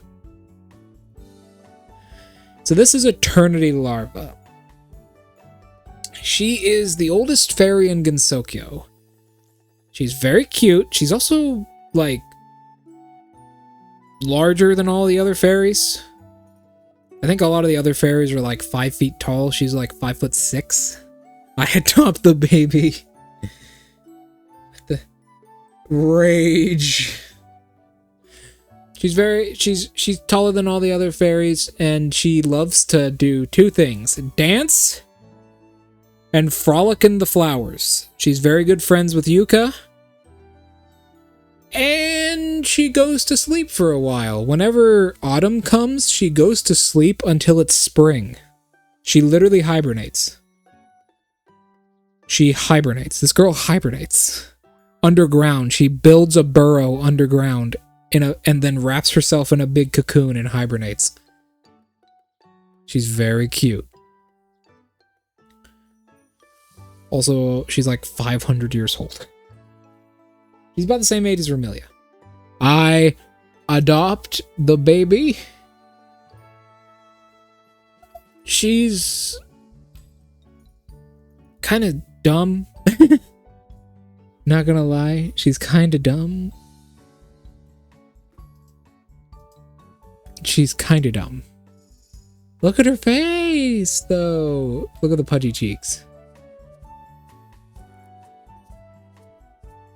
What the fuck?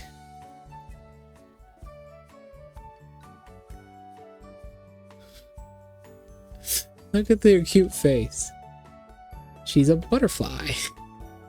I'm guessing she's our new servant. Are you going to join them? Well, I'm a butterfly fairy. What about it? Since it's a bug catching game, I'll just sit here and wait for someone to catch me. No, Draco! Put the fucking net, put it down. Put it down. Put it down. Down. You cannot adopt the fairy. No. No. No.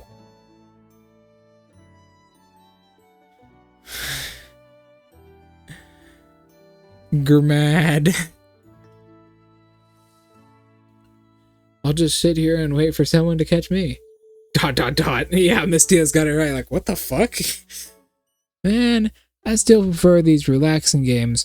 Unlike the water... I can never pronounce that. Fight yesterday. That's... Okay. Unlike the water fight yesterday, that sentence doesn't cooperate with my brain too well for some reason. The word water and fight next to each other, they don't go together in my brain too well. I just got a text message.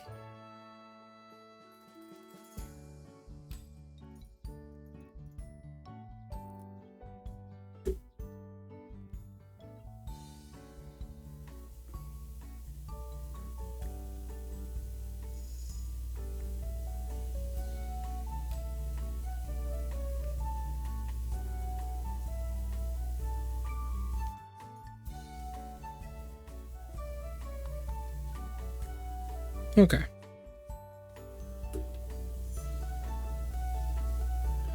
That really did a number on me. Relaxing. You don't like water fights? I don't take very well to water. Is it because of your wings? Why? Well, it's because Butterflies breathe through a series of openings along the left and right of their abdomen. No way. But I'm a fairy. I'm not going to drown. Why did you... You did that on purpose, didn't you? Do you have holes on your hips that you breathe through? Consider it my vengeance. Have I done something to you? Ever since you opened a shop in the garden, more and more people have been visiting this place. Isn't that a good thing? Well, this garden has too many fairies. I already felt overpopulated. I'd already felt overpopulated before, but with the influx of tourists living here is getting to be impossible. You aren't like the other fairies, are you? Maybe I'm not a fairy at all. What? I'm kidding! Hey, come on! Playing with you is fun. Working at your shop should be fun too, right? Very fun. Every day is a wave of joy. Especially when I go Super Saiyan. What the fuck? What is that? Who the fuck?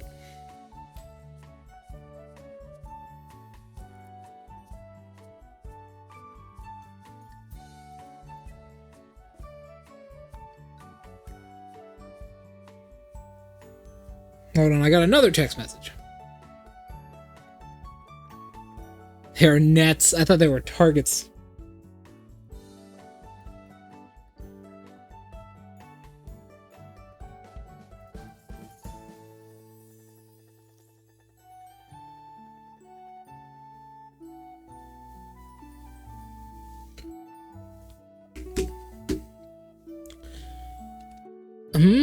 It's not like I have anything better to do.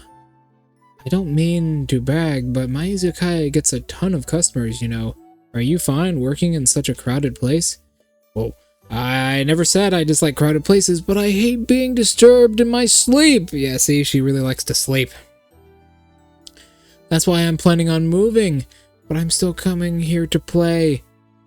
It's where the crowd is, after all. I don't understand you.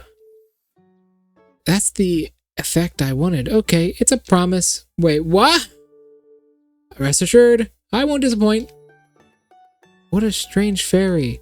If you're that confident, I'll put you to the test.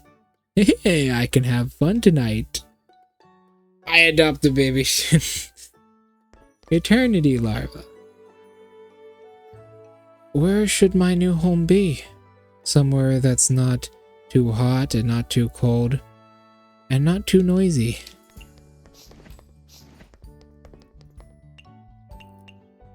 Eternity larva. Yep, right here. Butterfly fairy. She seems a bit more mature than the other fairies. And there's still this confusing air about her. Am I imagining things? She seems gentle and refined, but still loves playing pranks on her core. At her core, hopefully she doesn't cause any trouble at my izakaya. Every 30 seconds, larva spreads hypnotic powder, which lasts for 15 seconds. During this time, rare guests will forget that they ordered when they eat. What? Rare guests will forget that they ordered when they eat, and normal guests will like the expensive tag and regain budget equivalent to the dish in their order. She roofies people? Larva, what are you doing? You can't do that.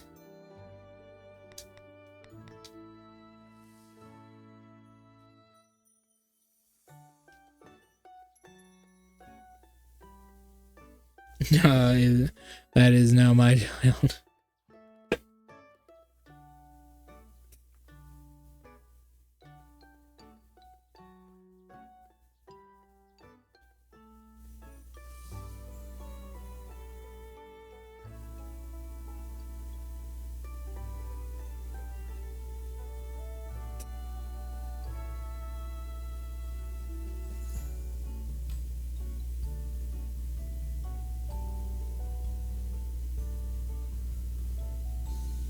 Okay.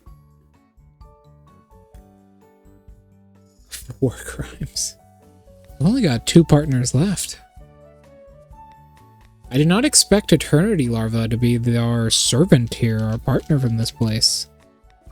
We got oh, not Kokoro. I always mix their names up. Kyoko, Kozuzu, Anyu, Sakuya, Reisen, Yomu, Hina, Yumiko, Kisume, Komachi, Ichirin, Yoshika, Larva, Sekibanki. Who the hell are the last 2? Well, I know who the last one is. But who's the second to last one?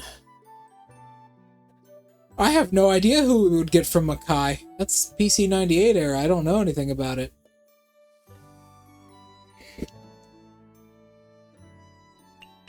Okay, well we'll try the roofie strategy. It can't be that bad.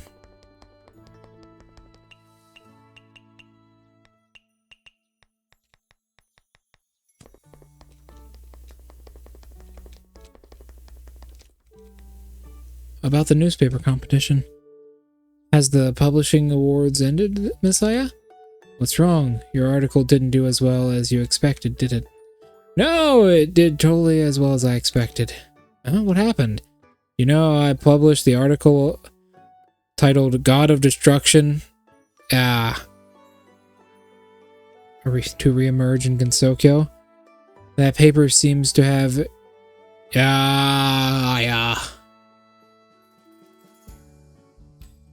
A bit of a scare amongst the humans and yokai, so the higher-ups expressly forbid me from publishing any articles.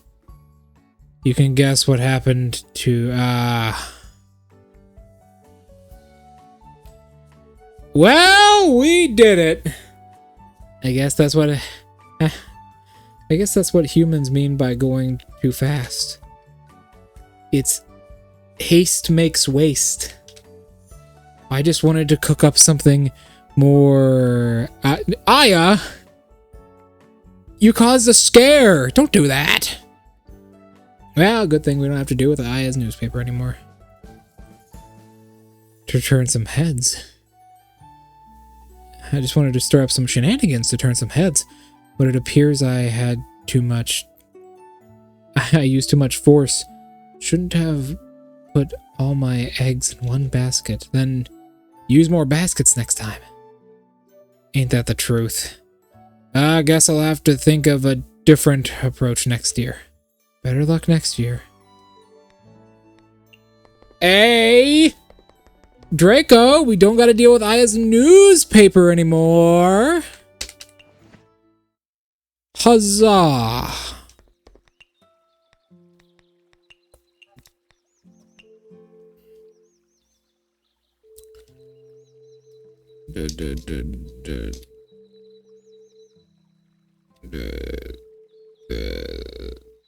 We'll see medicine later.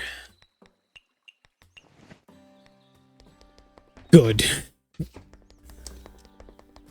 Which one do you hate more?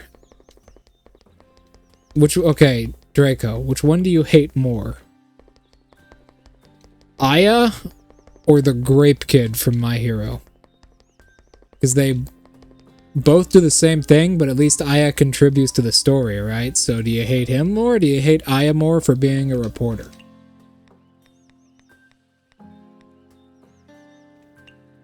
The Grape Kid, damn.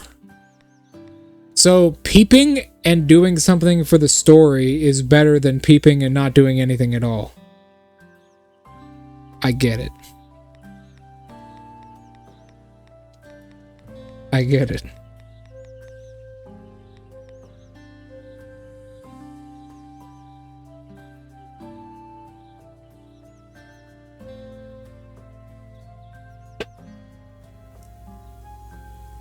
I get it.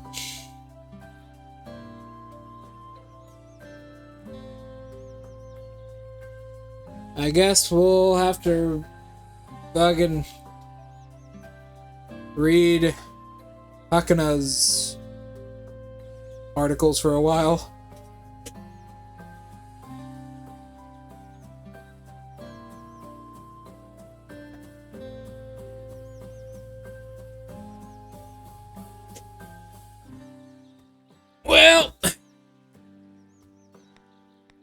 That'd be that, Draco. Looks like we go to Makai.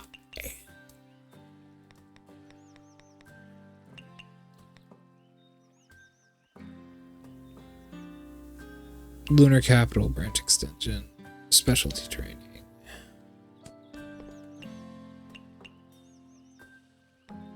And being fucking useless.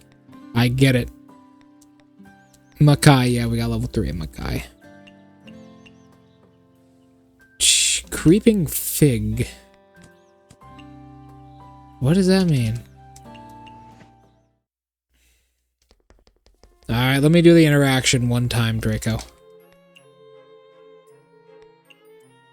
You look like... Sorry, I love her facial expressions in this. She's so cute. Smash! Smash the Sun Witch? Whatever. You look like... You're not actually a sparrow, are you? Yeah, I'm a night sparrow. That means you are a sparrow. My goodness. I can't believe there are such giant sparrows in this world. I just said, if that sparrow nesting in my chimney were as large as you, then I'd really have a problem. Thank heavens it's a small one. I'll never complain about it again.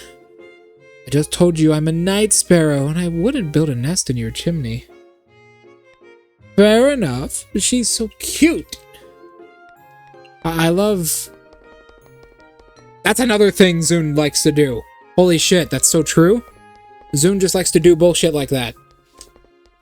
Zune just likes to be, alright, this character is a witch, but she's a sun witch. What the fuck does that mean? And it never gives any indication what that means. She's a witch, but she's a sun witch. I didn't read the sign, I'm sad.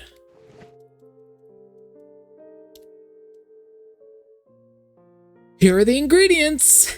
Thanks. Have you found any dolls to keep you company? No, but I'll have to try even harder next time. What does medicine give us? Of course, some Ton, Ginkgo. Actually, a lot of stuff that we need. Tomatoes. Who's ready for Makai? We got Card Soldier, Joker, and Mad Hatter. Not a whole lot of people can show up here. Ellen, fucking Mima, and fucking Luis. Wait, Luis? Is Luis a gender-neutral name?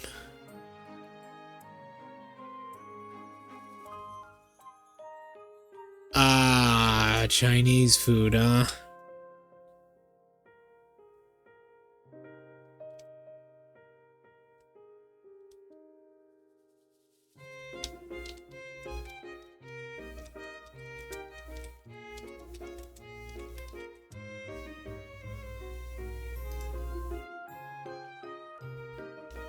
Luis is a feminine name?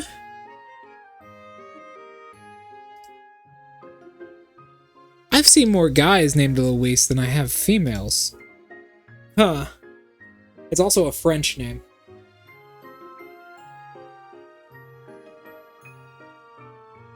Luis is a feminine name. How many have you met any females named Luis, Draco? I haven't seen any other than in this game. It's a French name. She's probably French. Actually, yeah, that makes a lot of sense. If she's French, that makes a lot of sense.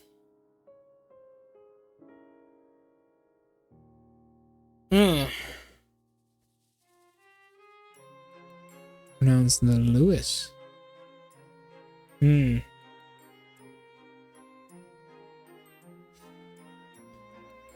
That's her first name as well. How odd.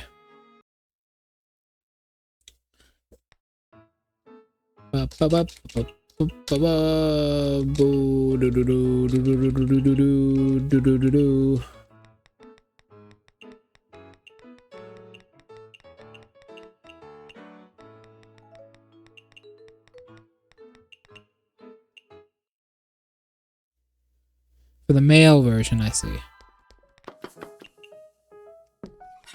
Okay, Draco. I got a question. I've been meaning to ask you this. If I do this stupid poison build, can I take, like, extra time to mix the poisons? To, like, take two doses of one poison and mix it into two? I know that gives me, like, less sustained damage in exchange for burst damage. But I'll tell you, I think I'm fine with burst damage. I think I'm fine with sustained damage. I'm a fighter. I'm fine. I have a feeling you guys like sweet stuff. Mima! Hello, darling. Mountain Delicacy, Aquatic, Fresh and Raw. Yeah, you are. You don't like premium, though. That's an interesting one. Yep, you're Marissa's mother. Not gonna lie. Mountain Delicacy. I can add Mountain Delicacy. What can't I add to this? Okay. Get rid of premium.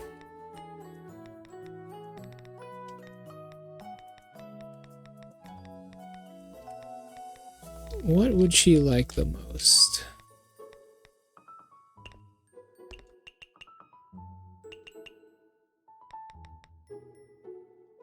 Oh god. I mean, that's alright.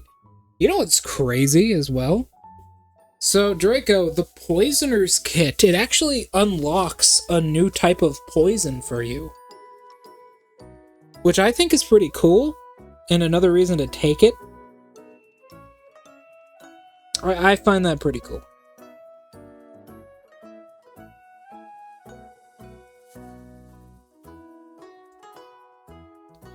I find that pretty cool. I gotta go. I'll be right back. I gotta use the bathroom.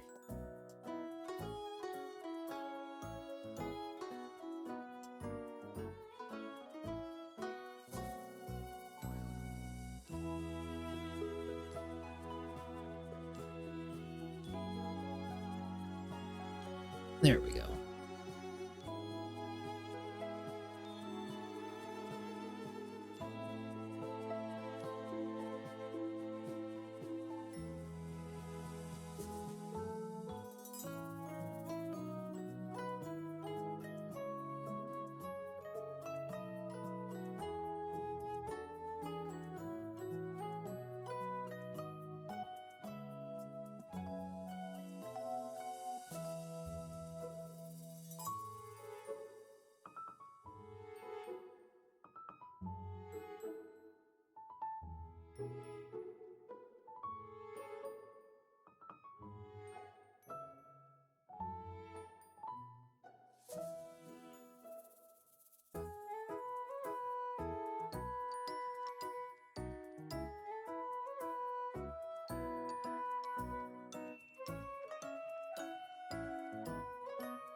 Okay, I'm back.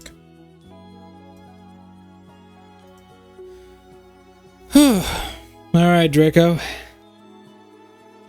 Yeah. The Poisoner's Kit, I find it pretty interesting that the Poisoner's Kit lets you make a new kind of poison, which is a 2d8. And then Snake Venom itself is a 3d6. That's a really cool combo you can do. It takes 4 fucking days. That is not a joke. It takes 4 days to make 3 uses. If you combine the two. It takes actually 4 days. But it's a cool idea. I've never seen a player actually use poison before, so I wanted to try it. I also kind of worked poison into my backstory as well with Iris. Anyways.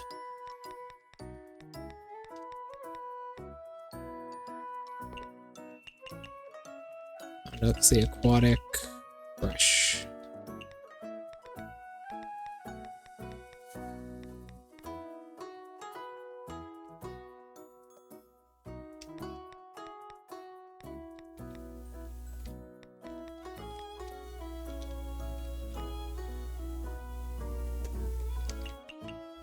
And delicacy, aquatic, fresh.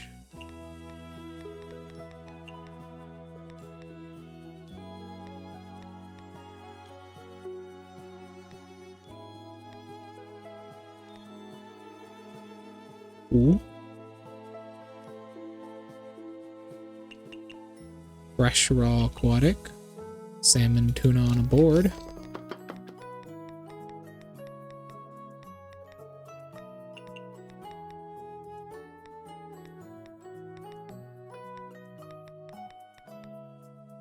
Delicacy.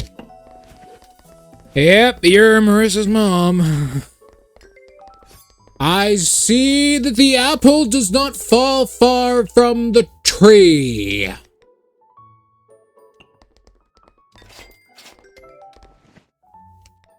She likes to get drunk as well.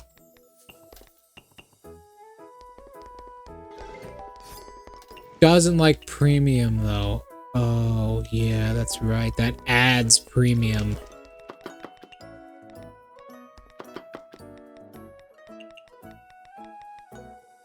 That does actually add premium, doesn't it? Yeah, I have to go Mountain Delicacy.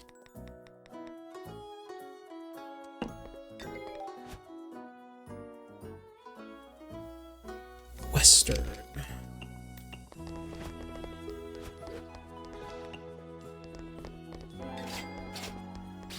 Sound like mild.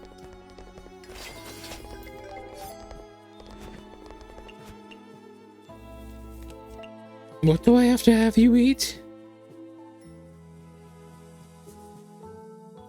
Kitten.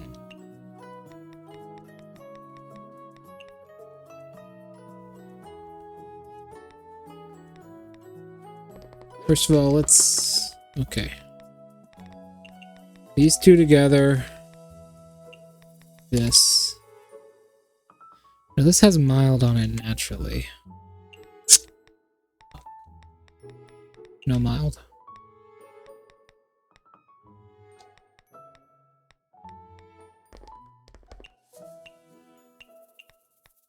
Make it aquatic.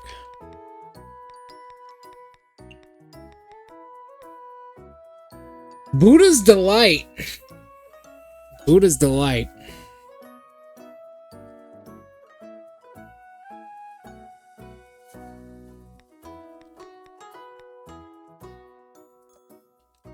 Buddha's Delight.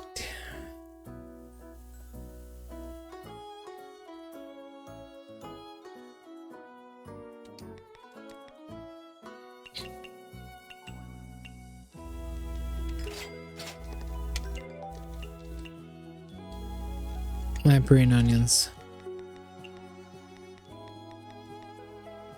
Cocoa, flour, egg on a grill.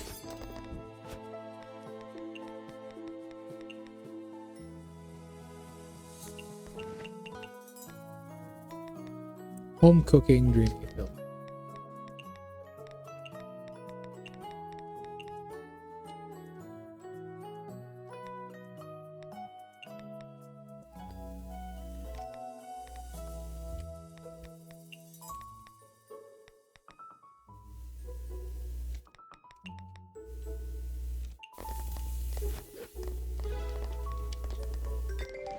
Louise! Beat her.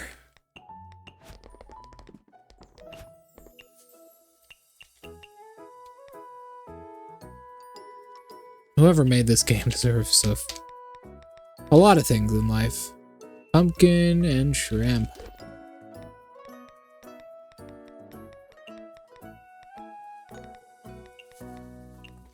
What else do you like, Luis? Aquatic, western, small portion. Pumpkin. Does that have small portion? No. Okay. Then add one of these for her. Welcome back, Draco. Welcome back. Purple worm poison is in fact the best. Good luck getting your fucking hands on it, though. First of all, I've never even encountered a purple worm. Second of all, I'm pretty sure they're actually dangerous. Like, they're pretty dangerous creatures.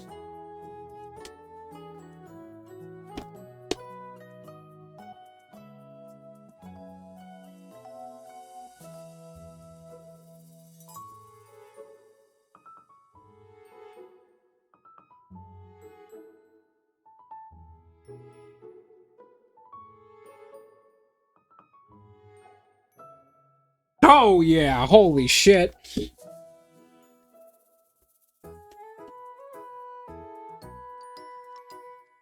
They're fast as fuck.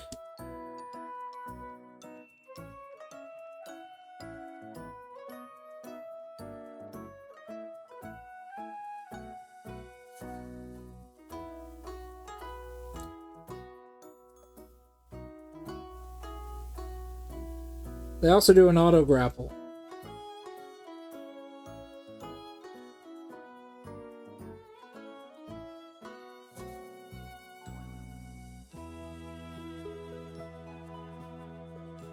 $3d6 piercing or take 12d6. Okay.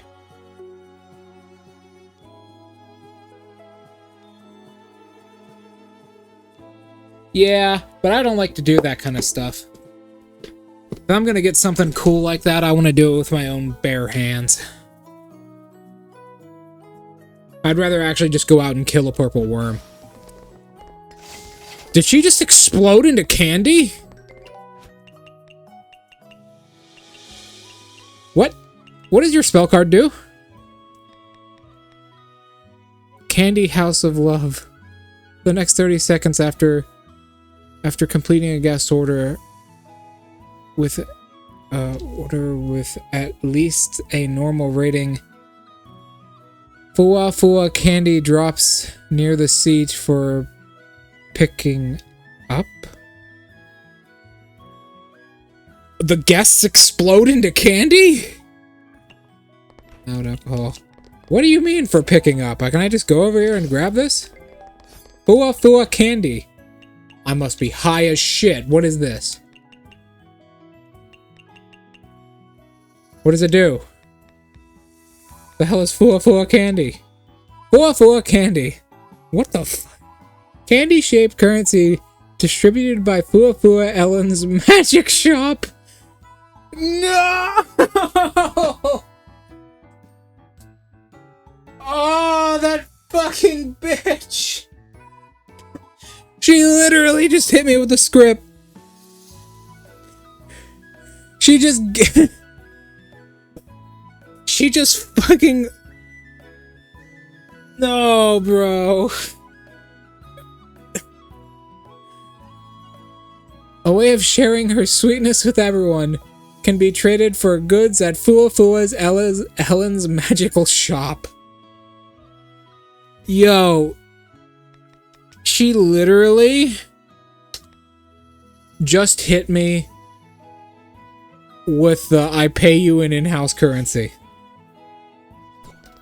She just hit me with the Fua Fua currency. And now I have to run around picking up all the goddamn candy. They explode into candy now? My guests explode into candy. God. She can just explode into candy? Yo, how do I do this in D&D? What spell? Fabricate, make food and water? Okay. I'm gonna play a Sun Witch one day. Oopsies! That's the wrong order for you. Scotch. She still likes it though. There you go. Now I'm just gonna be picking up fucking candy for the next 20 minutes. Fucking... Give me your candy. Give me your candy.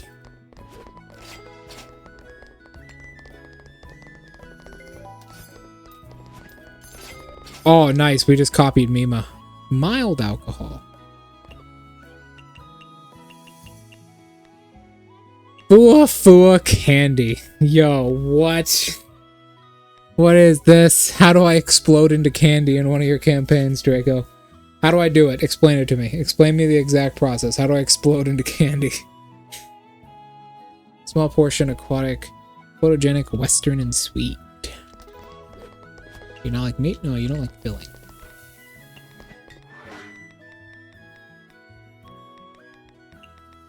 It just fucking explodes into candy. That sounds amazing.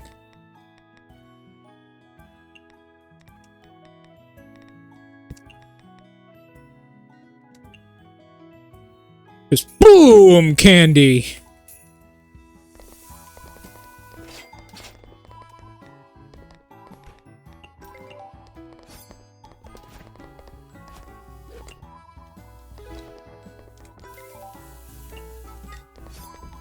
It's pretty good.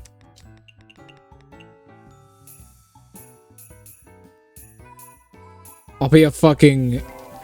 You know that type of a fucking illusion wizard that can summon real objects? You know that? I'll be that.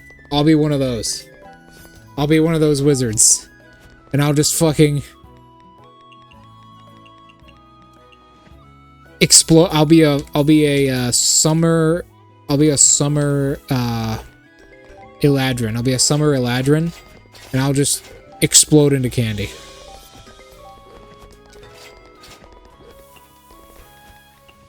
I'd love to watch Louise get drunk. She seems like a very fun person to be drunk around.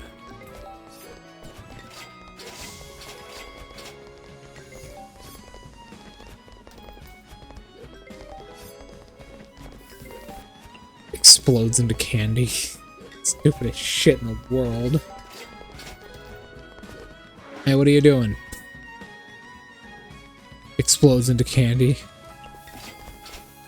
Why is it called Fua candy?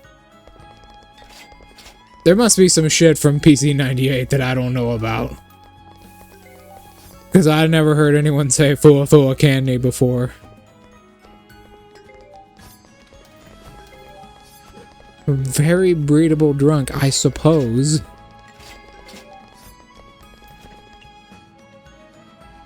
Perhaps.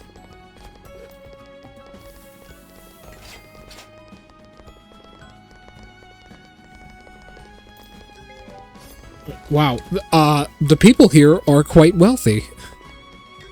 We only had like a few customers order from Yuma, and we have a lot of money.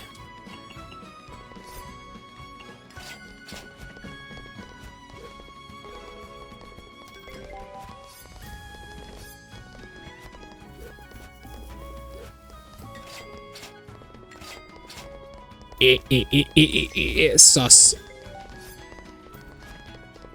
Magic projection of Yuma has been released. What can I do for you, magical Yuma?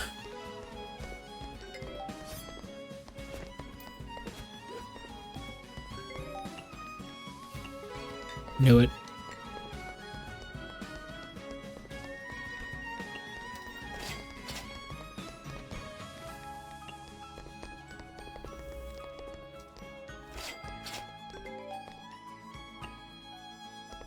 You want something dry.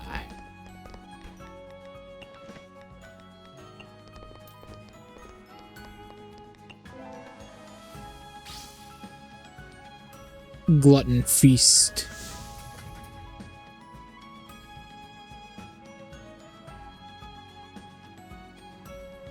Fucking boy. I can't get over that name. Fua Fua Candy. Bro, what? Fua Fua Candy.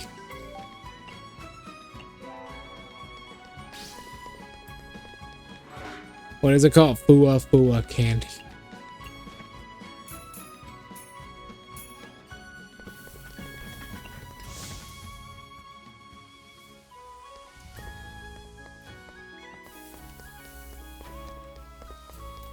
Fua Fua Candy.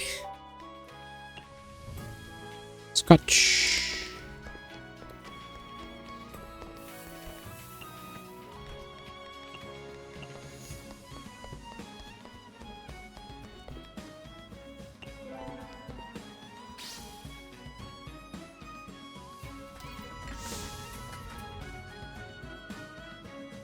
Yes.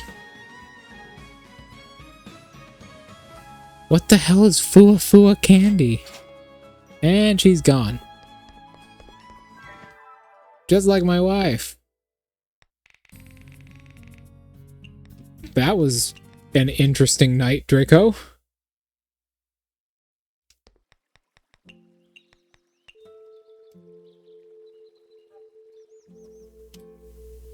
Medicine, if you're heading out today, can I ask you collect some ingredients for me? Sure!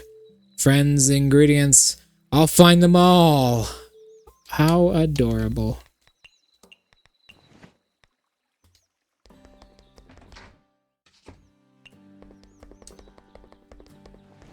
Hi.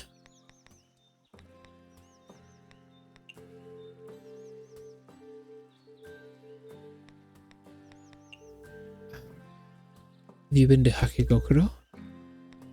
Happy Dog. Yamabiko.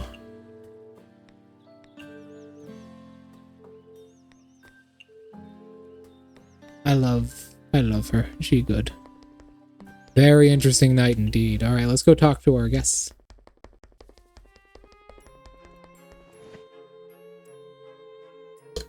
By the way, why did you make the into the shape of a cat?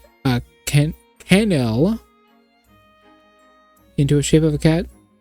Is this a reward for Normandy? The cat? Why wouldn't it be? But won't seeing a canal that's also in the shape of a cat ruin its appetite? Nope. Sakura-tets loves it. Say. You can't remember. I cannot pronounce it. Whatever that name is, I cannot pronounce it. So Karatet's name, but you immediately remember the canal's name and recipe? I sure wonder why. It seems like you're... Okay. These names all sound familiar. Particularly sensitive to food, so why don't you use that to help you remember, huh? Like the canal which looks like a cat, and the guest who loves canal, so no, it's not Japanese, it's...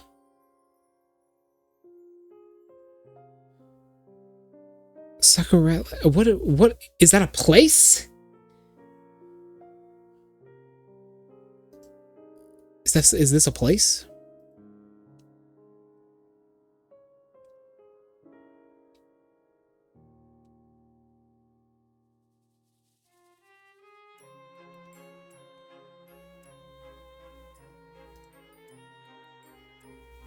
That is how you say...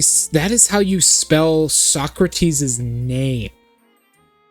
I have never seen that name spelt, like spelt out before. I've only ever heard it said.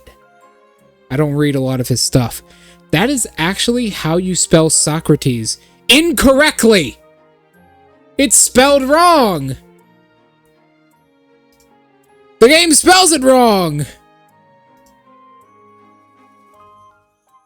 No, it's wrong. That's supposed to be a C. And there's no R!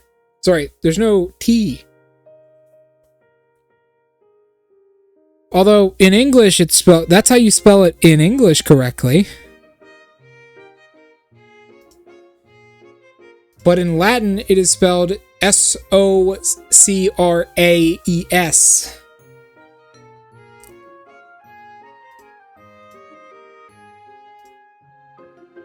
That's how you spell out Socrates? I fucking hate English, man. I much prefer Japanese. That is horrible. That is a catastrophe of Latin.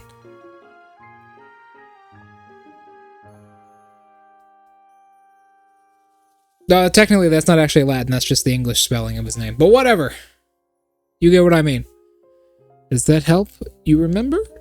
Socrates, the guest that helped me remember immediately. I wish for... Oh my god. This prosperity in business. Fua. This better be good. I hate saying Ellen. Sorry, I hate saying Fua Ellen's Magic Shop. Welcome to Fua Ellen's Magic Shop. Pick whatever you like.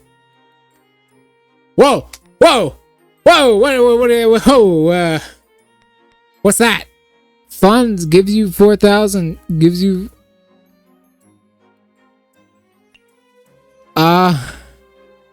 Hey, that's a lot of money. What does this do? Sorcerer's Board.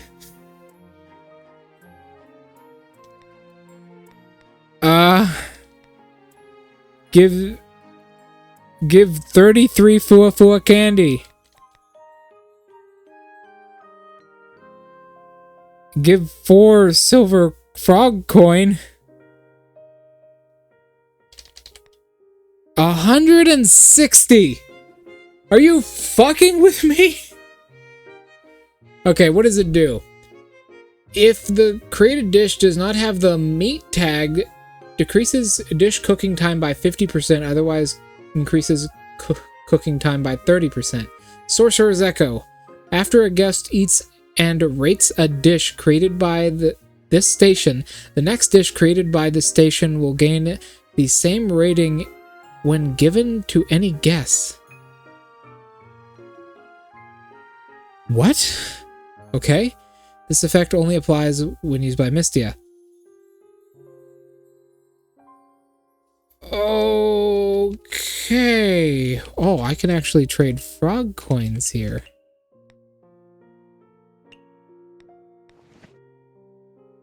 Yeah, I can trade frog coins here for more candy. I can trade candy for more frog coins. Okay.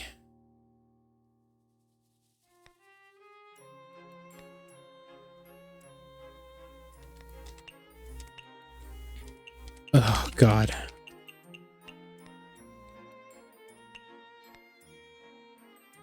Jesus Christ, 160. Holy Trinity. Can be used as a steamer, frying pan, and or boiling pot. That's pretty good. The words, "Welcome Hell," are written on it. It seems to be a kind of popular brand. Welcome Hell? Draco. No. It can't be. Draco.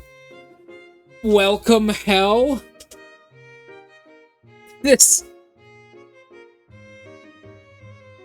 Welcome Hell is something that a particular character says to you when you go to hell. Telling you, hey, don't worry, just welcome hell. That being Hekatia, the goddess of hell, earth, and the moon, made this. Welcome hell. The reason she says welcome hell when you get to hell is because she's not a bad person, she just likes torturing people. Welcome hell.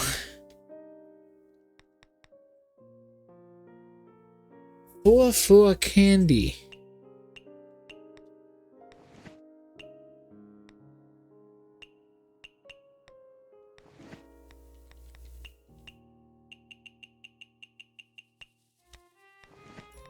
What am I doing wrong? I need 4 frog coins. I only have 1.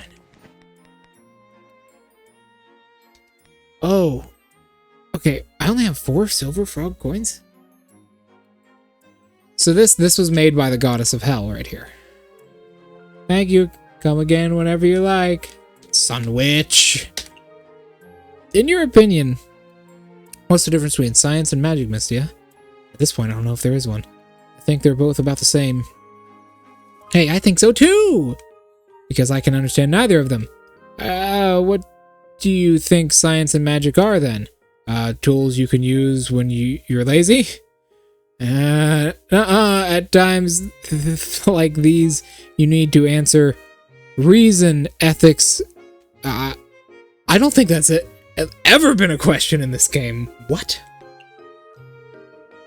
We'll read that one later. Okay. So Luis, I'm here to get feedback for Long Hair Princess. Oh. Oh.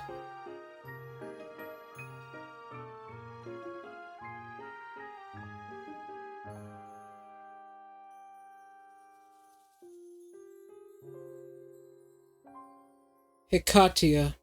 I'll be right back, Draco. Then I've got something for us to do that might be fun.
Okay, Draco, you ready? Time for the shit. Let me tell you the story of the Terminator. So, let me take you back to a different time. 2016, I got really into WWE 2K 2016, the game. I got really into this game's My Career mode. I fucking loved it. I dumped over 100 hours into it. Just into this one game, right? And if you don't know, the My Career mode of those games are pretty fucking slow. The My Career mode of those games are really slow. It takes a long time to get anywhere big with them. But I had dumped 160 hours into one save file. And I was really big into the play of this game. Real big into it. I went ham with it. And I finally got to WrestleMania. And I was going to fight John Cena for the belt. Keep in mind, this is 160 hours coming. Fighting him at the finals for the belt.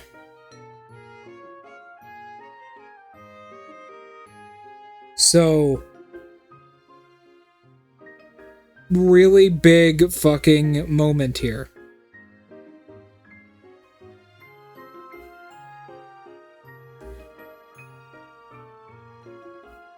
Here we go. Really big moment here. I have a whole character set up and a whole strategy. John Cena is like wicked overpowered in that game. I have a strategy set up for beating him. I've got a series of moves that I'm going to use on him to like weaken him. I've got a series of moves that'll do a lot of damage mid-fight, and I've got a series of moves that I've prepared that'll do maximum damage to end the fight off so I can properly pin him. I am here for it. We get into the fight.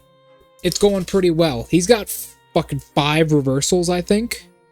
He's got 5 reversals, which is a massive hurdle to get around. 5 is the max you can have. I've only got 4. So he has a really big advantage on me. He can turn the pressure around on me 5 times. I can only do it 4 times to him. So he's usually always going to be on the attack unless I get out of it without using a reversal, which is very difficult. I'm in there. I'm using big boots to get him on the ground. I'm draining his stamina quickly. I'm doing all I can to get rid of this guy. Put him down so I can have the belt. And then suddenly, I get a ping. Now, normally you can't invade a title bout match, but other players can. Other players can invade title bout matches. So what happens is, mid-fight, I see the Terminator invade me. T-1000 Terminator invades me. Arnold himself walks in, and he's got every stat maxed out except for sprinting, special attack, defense, which I do not have any of. I have no sprinting special attacks. He walks in, and he beats my ass. He comes in, and him and John Cena team up on me so hard. It's hilarious. He does like multiple OMG moments, which are the strongest attacks in the game, which drain like multiple health bars. And I just get fucking decimated. It was horrible. It's hard to describe how awful it was in words. I think the only way to describe it was horrible, but fucking tragic could be another one.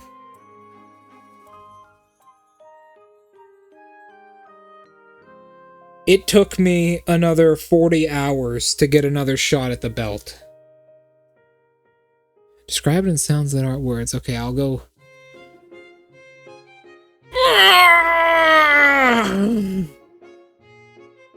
A mix of frustration, depression, and anxiety, you know?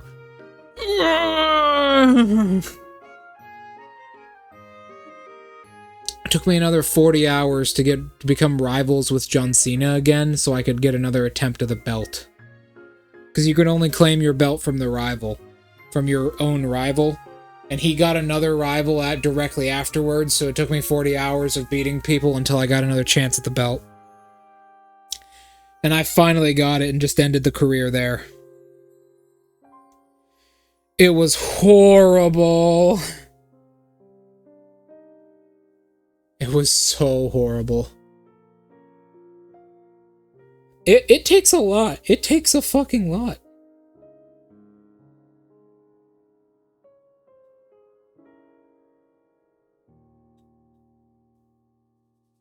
Oh.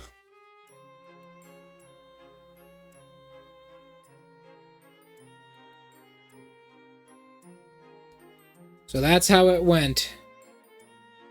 It takes a lot to piss me off. Yeah, sometimes. Yeah, it usually does. I honestly think I'm a pretty angry person. But sometimes, yeah, it does take a lot to piss me off. Especially when I'm doing something I love. Miss Louise, I'm here to get feedback from the long-haired princess. I never thought that plating would be able to change the feeling of a dish so drastically. Ow, my arm. Now this is a creative cuisine. Braid a few hairs for the from the common shrimp, and then add in some butterfly hair clips, and the dish will be will become very shooting for the eyes. Right, but the taste is important too. Do you think I did a good job, Miss Louise? The pumpkin turned sweet and sticky after cooking, and the spaghetti had a very rich flavor to it.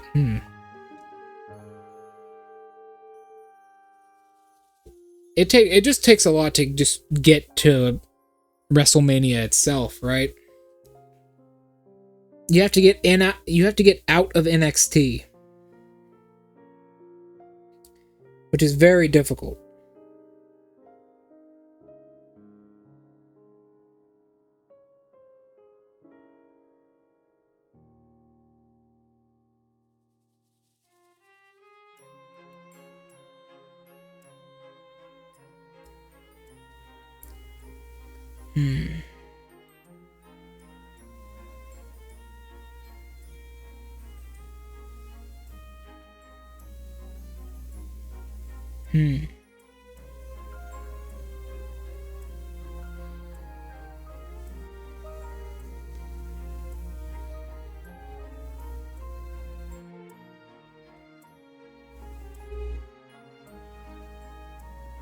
No, he's not. No, he is not. You don't have 500 more faith. You're building up right now. I know you are.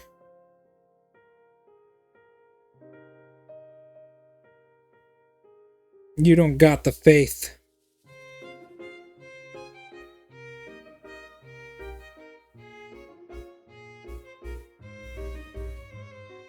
You don't got it.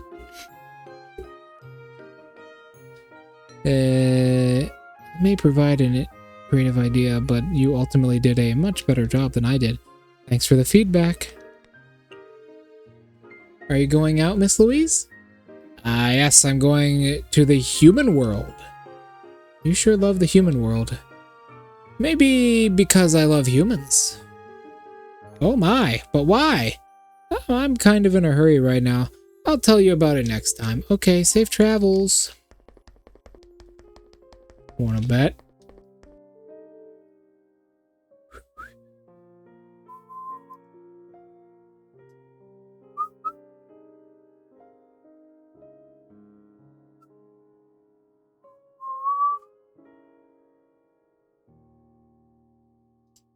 No, I would not, Draco. I just saw how much faith you have. No, I would not. I can click on your name and check.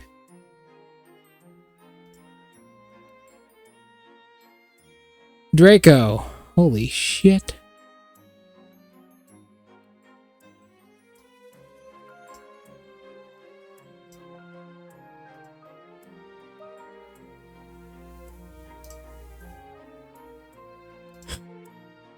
Draco, you have in total 1,481 messages in my chat. Miss Mima, I noticed that you had a carefree expression today, so here I am. I am usually not like that. You're usually mulling over complicated things with your brows furrowed, so I don't want to disturb you. It's not every day I see you so relaxed. I see. The dedication is much appreciated, Draco. Oh, I shall do the same in return. So long as I don't die.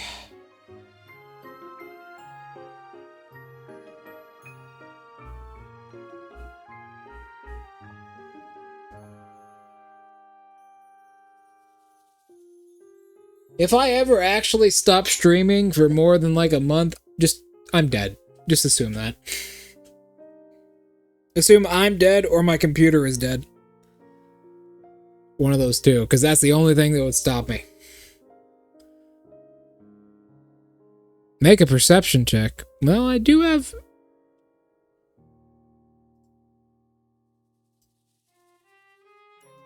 Hold on, let me make sure.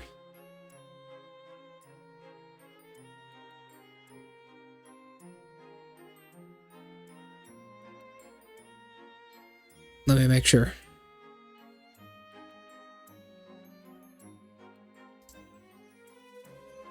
Well, I do have proficiency in athletics, but unfortunately, Draco, I haven't rolled my stats yet.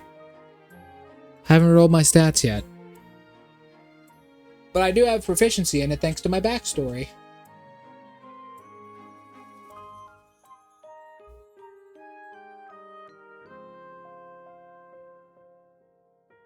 There was something about skills that I was going to ask you.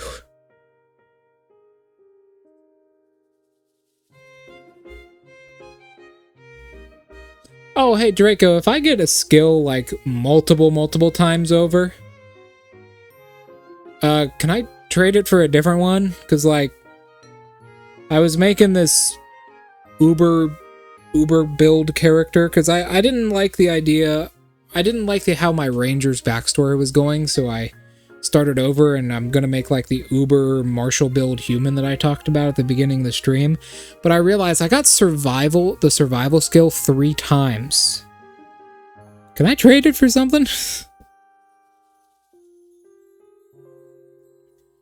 I got it once from my background, once from my class, and once from my starting feat. So I got it 3 times. Okay, thank you.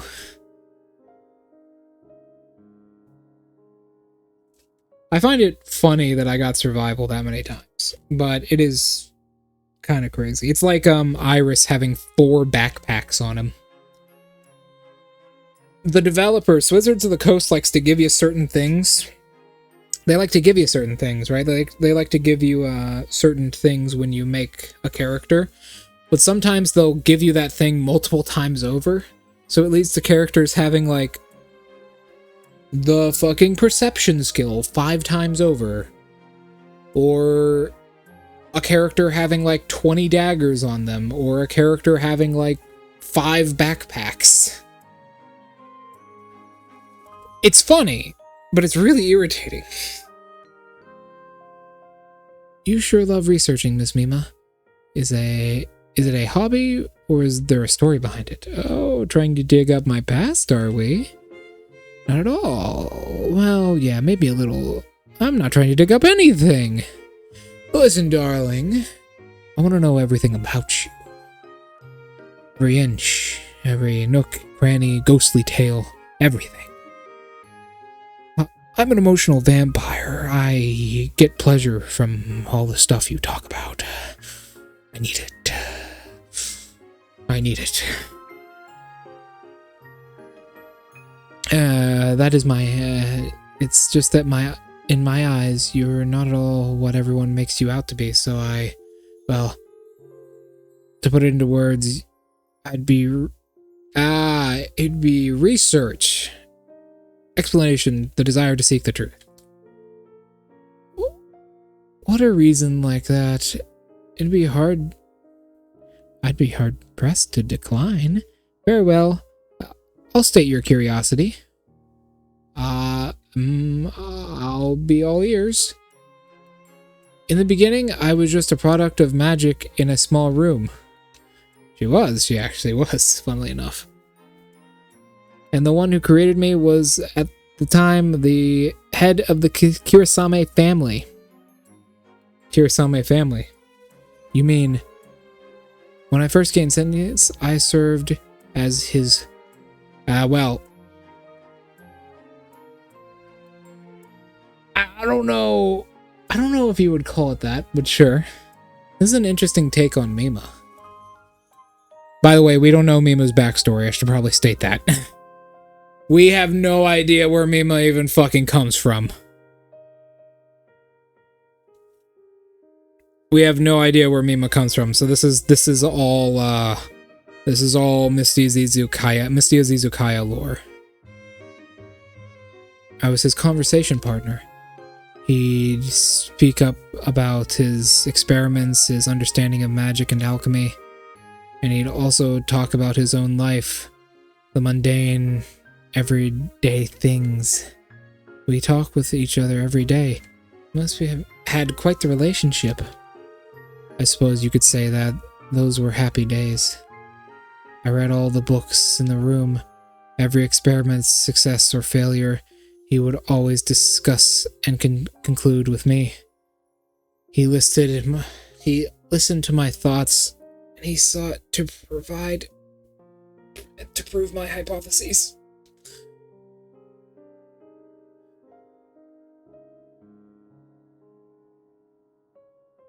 I threw her hip out. Hey, good news. She doesn't have hips. Looking back on it now, it was a small and terribly messy room, and it was a treasure trove of possibilities.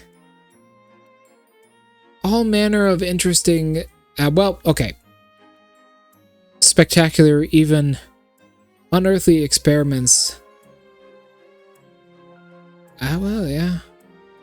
Boldly took place within.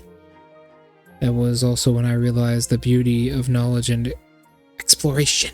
Perhaps that is simply how I should be. Perhaps I should simply be a companion in his pursuit of knowledge. For a time, I sincerely believed as much. Did something bad happen? Call it wishful thinking on my part. The family had only thought of me as a useful tool for him to do whatever he saw fit with. The moment I refused his orders, it became clear to me that the bond I thought we shared had already been broken.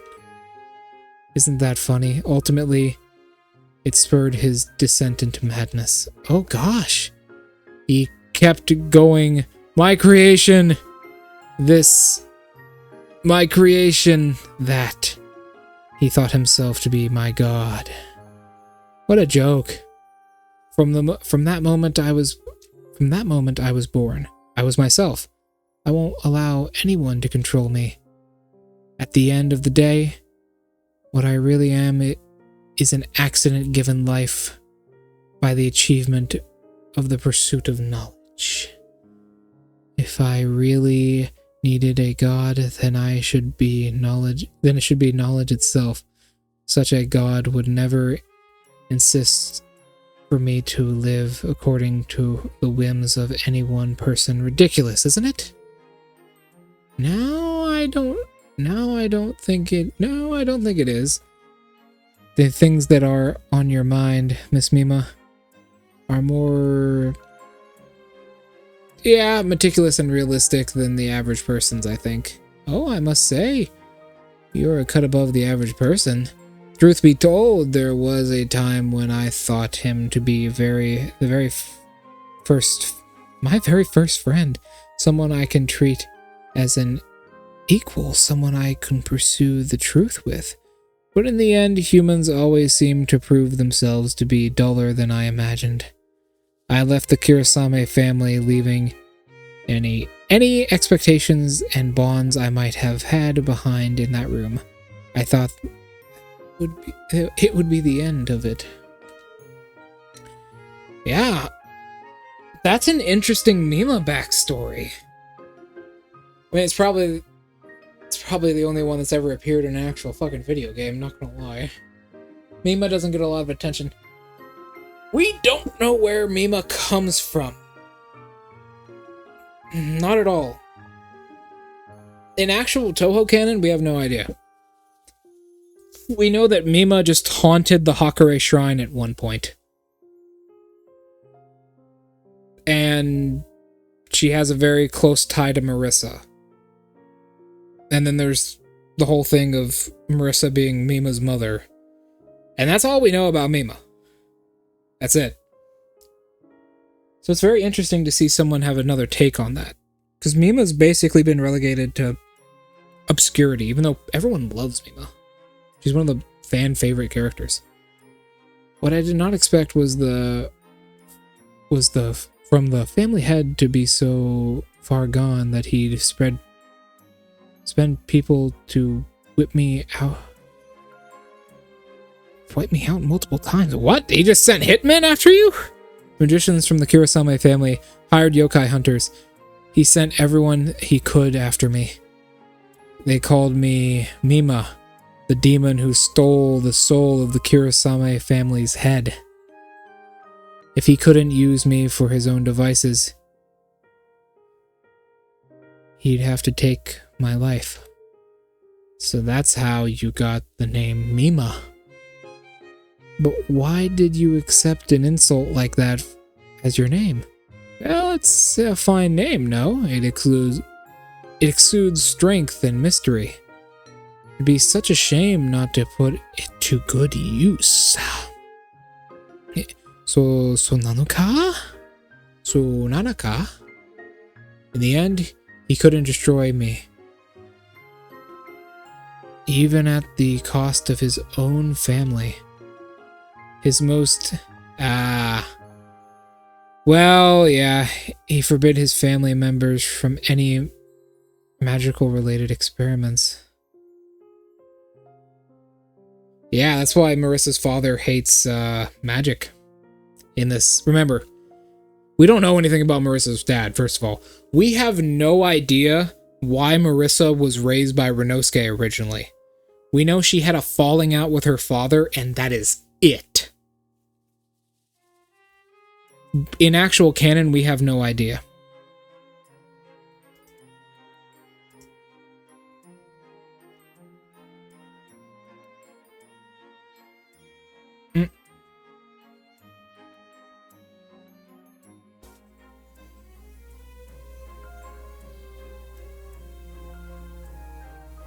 In actual canon, daddy issues, yes. We have no idea why Marissa was raised by Renosuke or anything like that. Hell, even in PC 98, we have no idea where Marissa comes from. And keep in mind, she has the most backstory about her family life out of any character, other than, like, Akyu. We have no idea why Marissa had a falling out with her father, why Renosuke was the one to raise her, why she might be Mima's daughter, why that was an observation made in a music disc.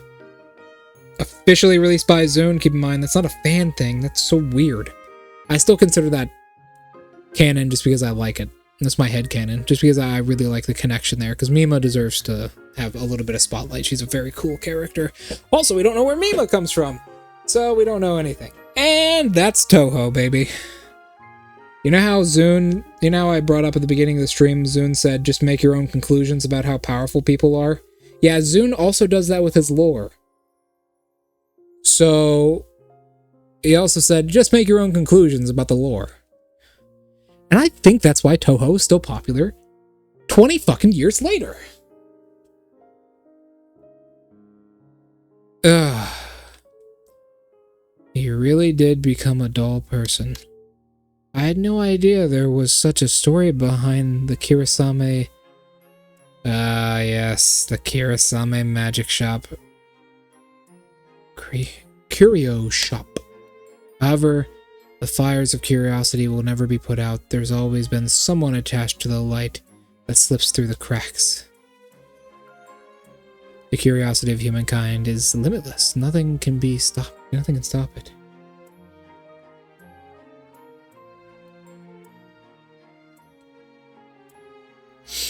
I don't know if that's the story they're trying to tell. I don't think it is. I don't think that's the story they're trying to tell, because we know nothing about Mima, so I think in this... I'm assuming she's going to tell us in this, but I think in this, because this is taking into account PC 98 and Windows, and remember, Mima's very old. Mima's very, very old. I think in this, the Marissa in this game isn't her daughter. But I think she still might be her mentor. I think Mima still might be her mentor, maybe? Or maybe they don't have a connection at all in this game. I don't know. I don't know. But also remember, this wouldn't be the same guy. Because he forbid his family from practicing magic and then he died. So that would mean And Marissa's father doesn't like Marissa because Marissa practiced magic. So that would mean that it would be Marissa's father, which might be that guy's grandchild. Or something like that. It's weird. We gotta find out what this game considers canon and what this game will do with its characters, because we're essentially in a part of touhou where there is no answers.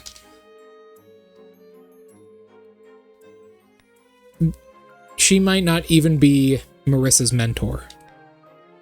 Curiosity of humankind is limitless. Nothing can stop it. That's right, however, I see a...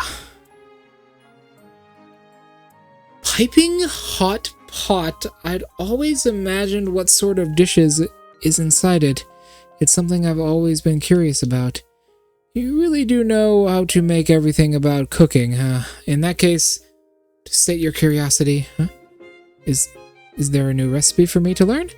Bring me 2 fresh dishes which contain seafood, and I'll teach you it. Okay. It's my signature. Leave it to me. Touhou. My headcanon is that... My headcanon, which is all we can go off of, really, which is a sad idea, but... my headcanon is that Mima here... So... The story I have goes that... Mima... in ancient, like, you know... Because we don't even know Mima's backstory, so... We have to give her one. More than that. Yeah, fair enough. I get it. So my headcanon is I personally think Mima was at probably some point a witch. Or like a magician, like Marissa is now. Because she's said to be a vengeful spirit turned divine spirit. And we've seen vengeful spirits. We know one, actually. Her name is Tojiko. We know a vengeful spirit. These two are very similar. Except Mima is way more magical. So I think Mima was probably like a magician of some kind in life. And then either transfigured herself into a spirit or like became a spirit fresh and aquatic. I can do that. I can really do that. Or like became a spirit through death and then came back to life. Sea urchin.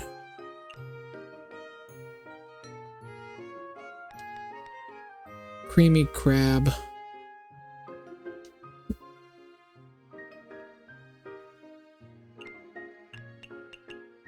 And then she continued her experiments at while haunting the Hakone Shrine, because we know she did that for a while. For some unknown reason. And then eventually she found Marissa's father. They had a child, or she somehow made a child that was Marissa. And then Marissa had a falling out with her father, which led to Mima being the one to raise her in the Forest of Magic, which is why she's her mentor. And why that whole interaction in the music discs happens, where it said that, you know, Marissa looks exactly like Mima when she was young. I think that's supposed to be Aku talking. Or one of the yokai who knew what Mima was like when she was a magician.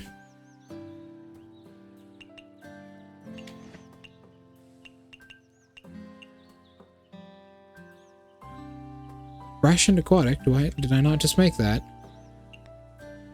Oh no, I did sea delicacy and aquatic. Oopsies.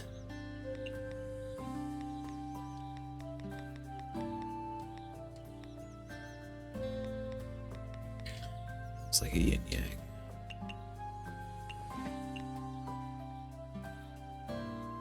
I want blood now. Unfortunately, none of these people are even fucking canon.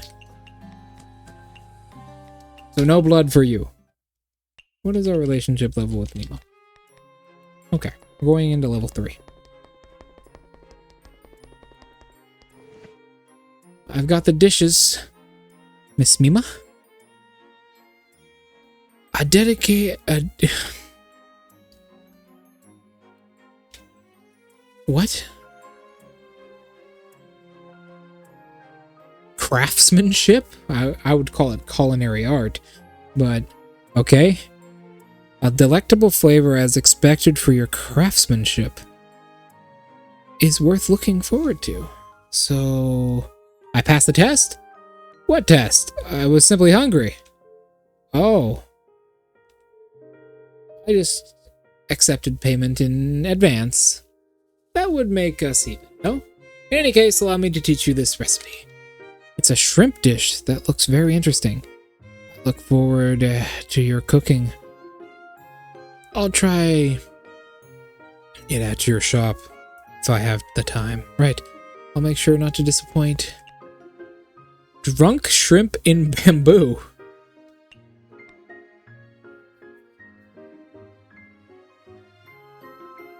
Marissa's father, please. Listen. Speaking of murder. Well, that was a little slow. I think he's tired. Freshly caught shrimp, marinated in sake, bathed in ice, and topped with spices. A double experience combined with both shrimp's umami and sake's fragrance. Delicious. Broccoli.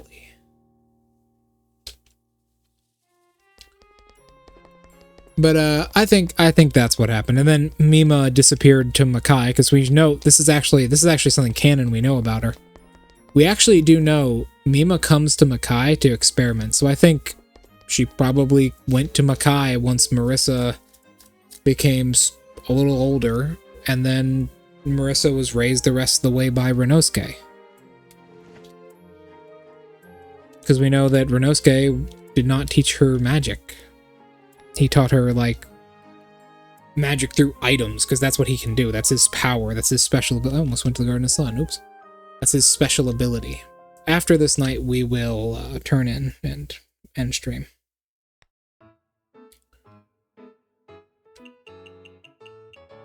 So he taught her magic through items and, like, elixirs and such, and that's why she likes potions so much.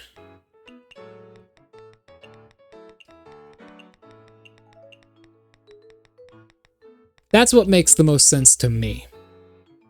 As much as you want to kill Marissa's father, I mean, he didn't really do anything wrong. Remember, Marissa left of her own free will. She even said that herself, that they had a falling out and Marissa left to follow her dreams. I have chosen violence! I have chosen violence. Well, you can choose these advertisements. They're happening in 55 seconds.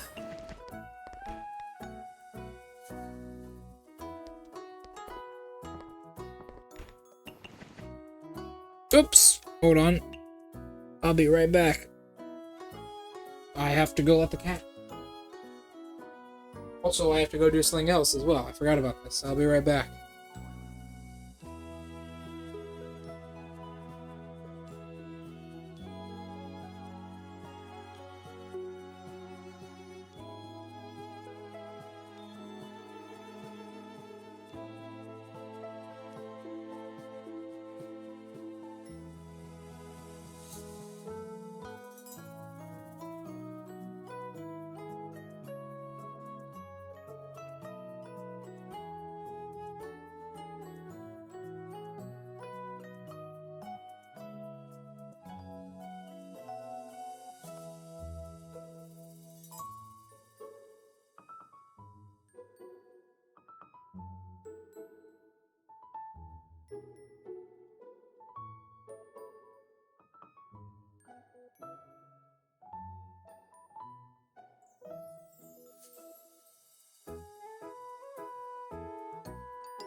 Okay.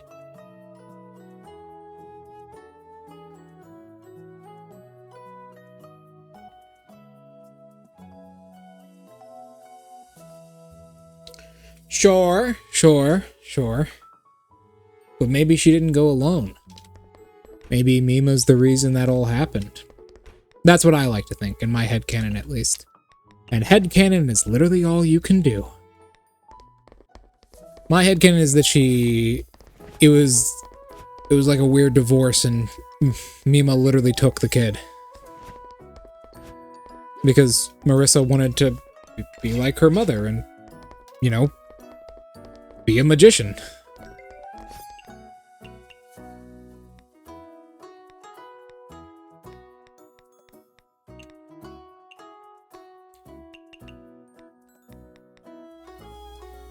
Dreamy, home-cooking, filling Western sweet.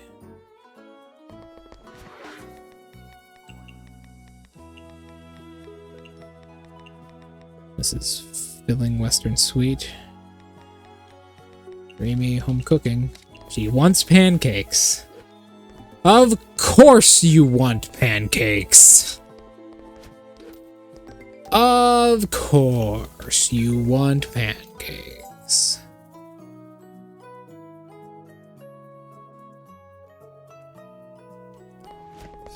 Of course you want pancakes. I also want refreshing. Oh, hi, Marissa. We were just talking about you. Very odd to see you here.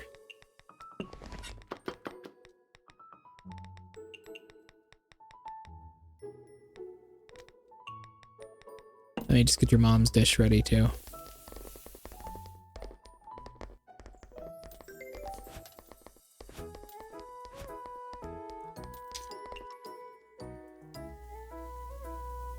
Okay.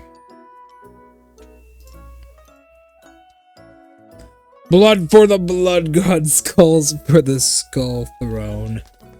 Violence against nature and man.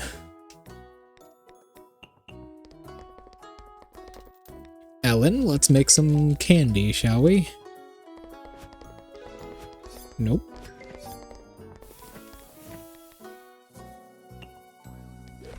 Vintage.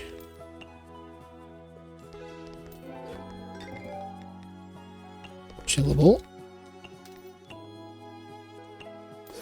Explodes into candy. Literally explodes into candy. Sweet.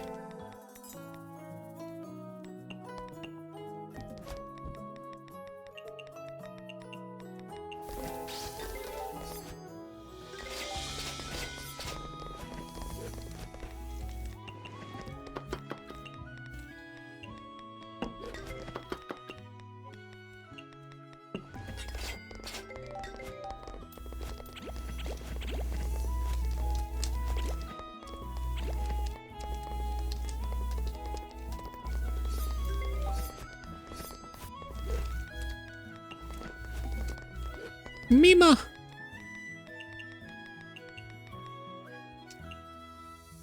Mercer also like these.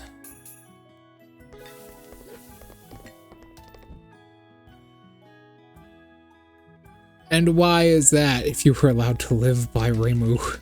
We'd have to hide your existence. But why is that? Reimu hates it when humans become yokais. Literally, she domes them immediately because she's a fucking psychopath, apparently. But she's not a psychopath, she just got the rules.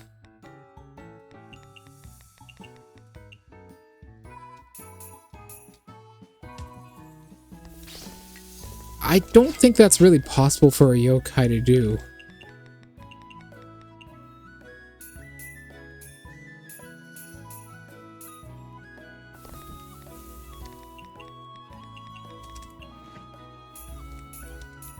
I fucking messed up that one. But perhaps that's the kind of the point.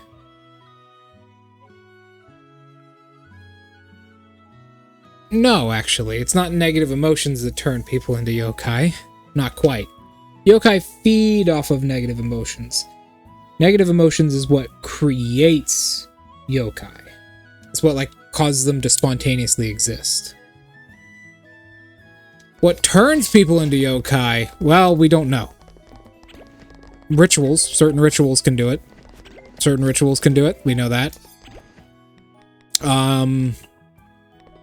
Literally fucking dying. Like, actually fucking dying. And doing, like, a certain ritual will do it. That's why Reimu domed somebody. Because he did the ritual and then she just walked up and killed him. It's illegal for a human to do that. We don't know why.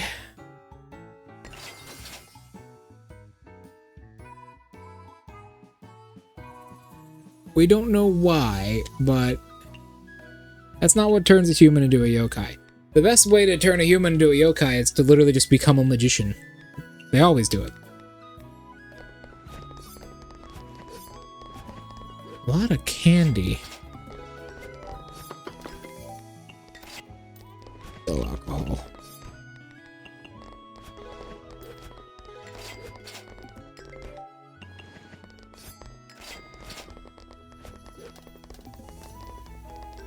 But yokai, like, you know how medicine came to life in a field?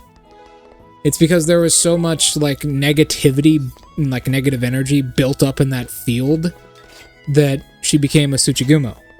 She came to life.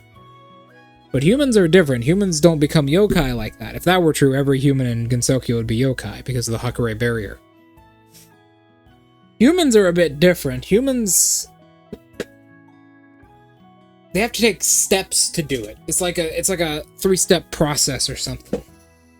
Now, we haven't seen this too often, but just like overusing magic. So like studying magic is one way to do it. Marissa is literally about to be killed by Reimu in current canon. Like, actually.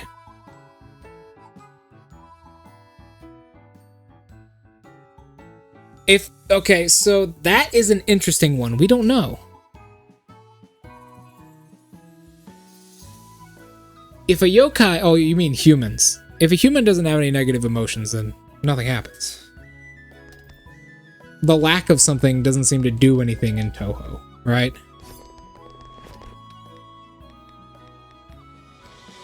I feel like aquatic stuff. Fresh...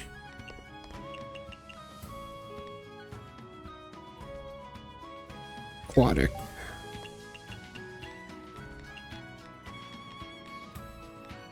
This very dish, in fact. I'll give it to her later. I just want to get through this. I'm actually starting to get really hungry. There's no, like, evidence of a human lacking emotion. No, there actually is. There actually is one. Hold on. It's the masks of hope. Well, okay, that's not a human. But we know what happens when someone lacks emotions. They, like, fade out of existence, basically. Because there's actually 2 characters that are doing that. Kokoro and Koishi. When...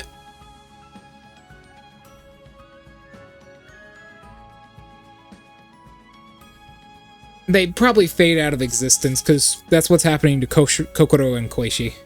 When Koishi took one of their yokai, we don't have an example of that happening to a human, but we can assume it may be the same thing, because, or maybe not, who knows?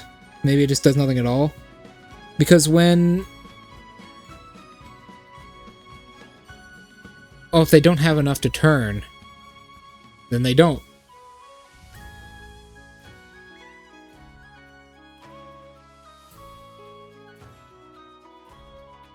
Like, they won't at all. But it's not really dependent on emotion, right? Humans don't turn based on emotion. They turn based on circumstance. Like magic, or rituals, or something like that. I can guess maybe they won't turn at all if they're in the middle of a ritual, because that's kind of what happened in Forbidden Scrollery, right? The fortune teller was able to trick it's able to like trick Kozuzu, because like emotion, the amount of emotion is like weird. The fortune teller was able to trick Kozuzu into finishing a ritual, right? It's able to trick Kozuzu into finishing a ritual, which allowed him to funnel his soul, basically, to funnel his soul back into the living world, which allowed him to become a yokai. But then Reimu just killed him. Because that's, like, not allowed. You can't do that in Sokyo. It's, like, not allowed. So I'm guessing nothing would happen at all. Hello, Kage. What's the matter, baby?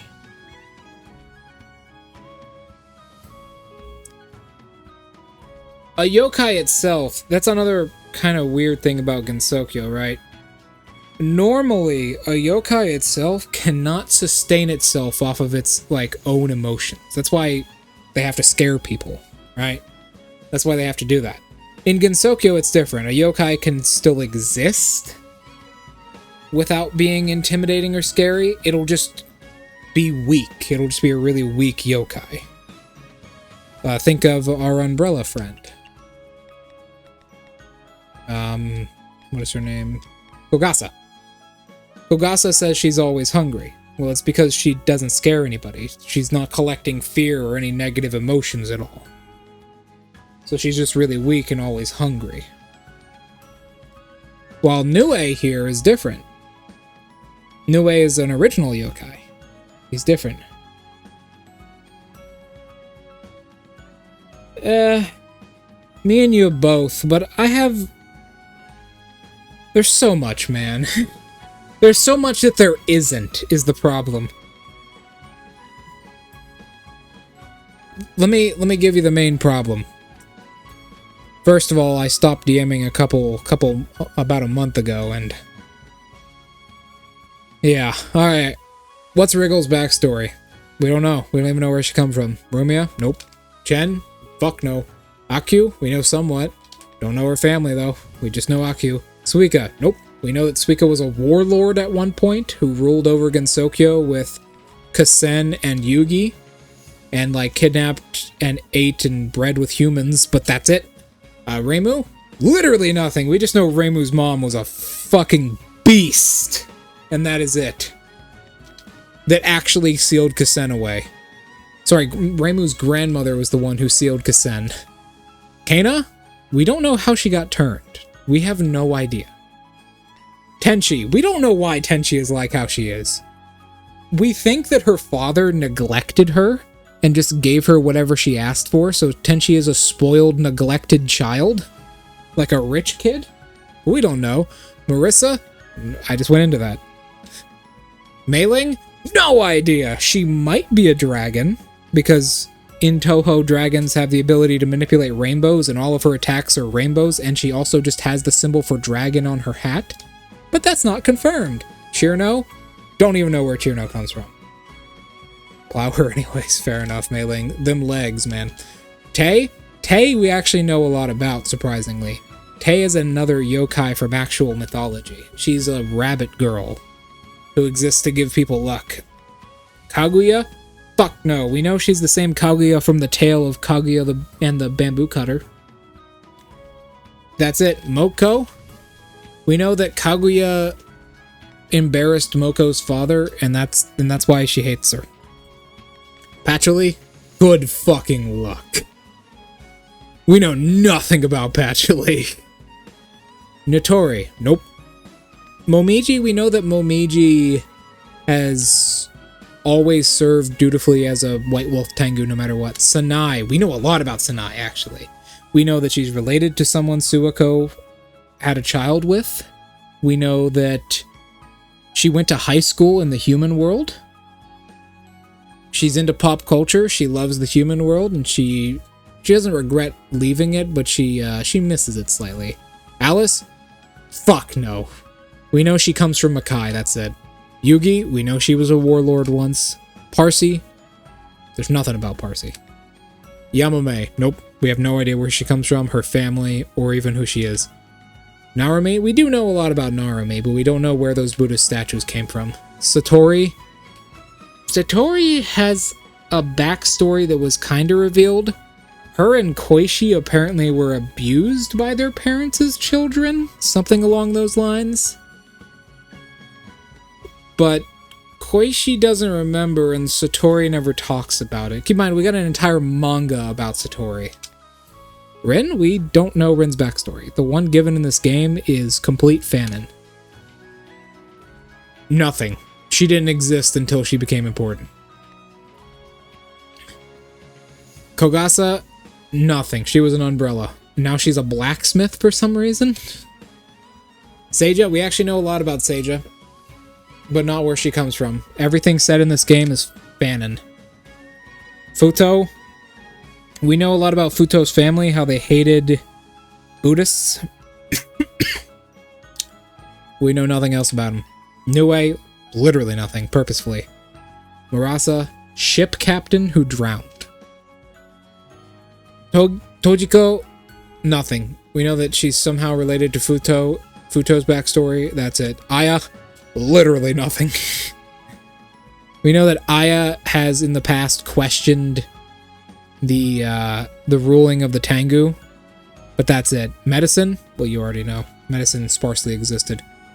Yuka, we know Yuka is older than Gensokyo and moved to Gensokyo to have peace in her life, but other than that, nothing at all.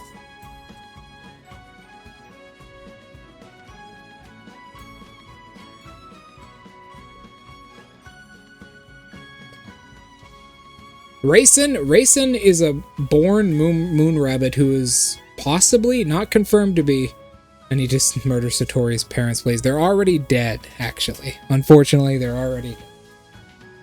Raisin is thought to be a doppelganger of Raisin Odunga Inaba, the other Raisin, but it's not confirmed, but it might be. Kaguro? Know nothing about Kaguro. She might have been born in Gensokyo, or maybe not. Shimmy? We know a lot about Shimmy's history, like her history and everything, nothing else. Seiya? Fuck no. We know nothing about Seiya. Toyahime and her sister, we know they are princesses. I will whole ass bring them back to life just to kill them till I'm satisfied. Maybe that's the reason Satori is the way she is, because she was abused. We know nothing about these two. We know that they're as old. We know that they're like millions of years old. Ellen? We don't even know why she's called a sun witch. Mima? We don't even know why she's Marissa's mom. Luis? Actually, we know a good amount about Luis. You see the problem with Touhou?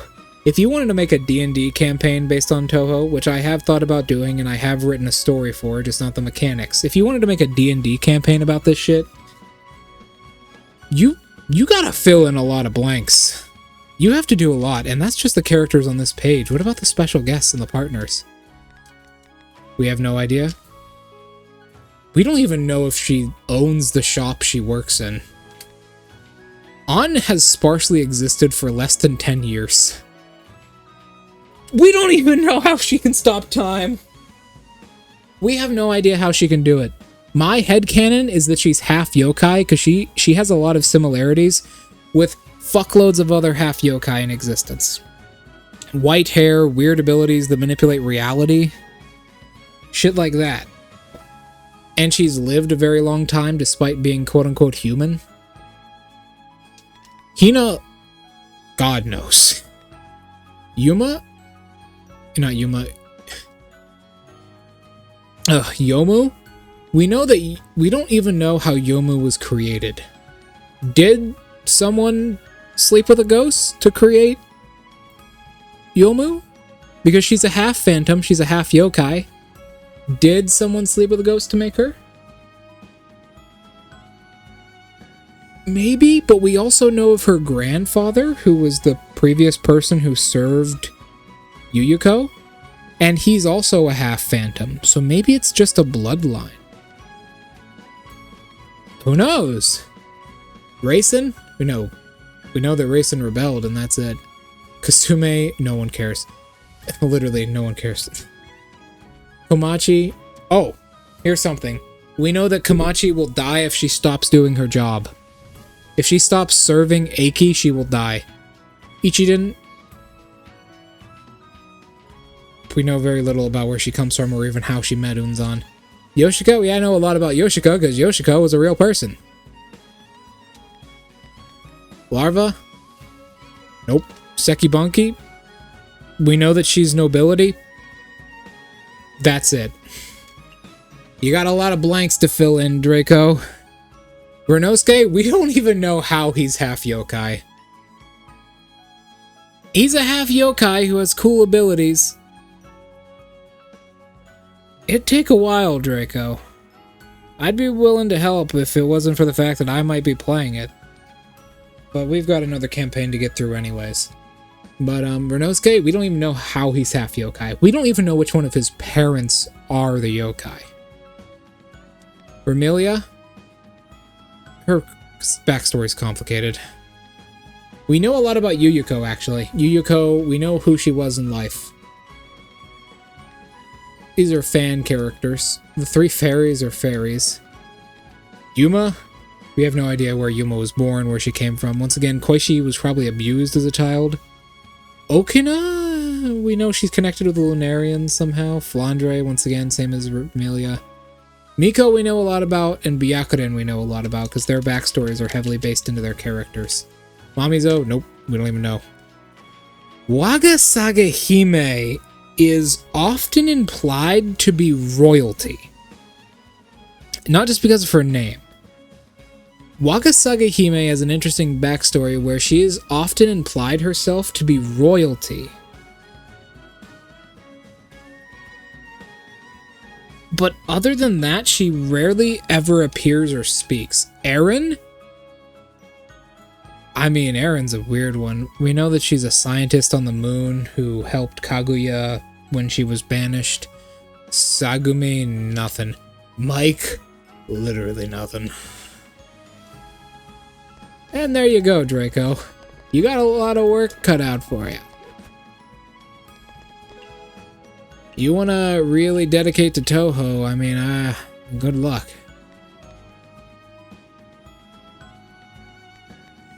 I wanted to as well, but I'm taking a break from DMing for a while.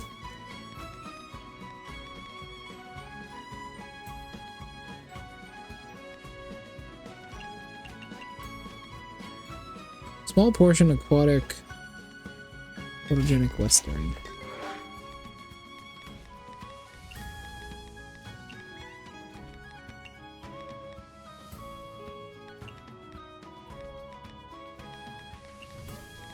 Is this photogenic already? My brain loves this.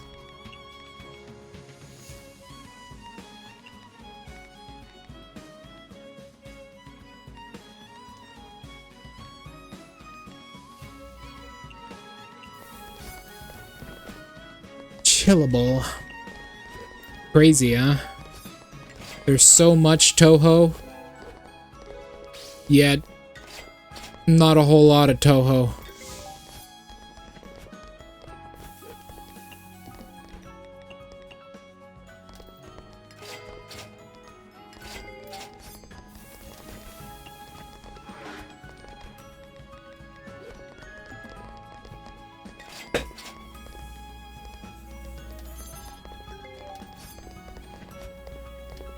Oh.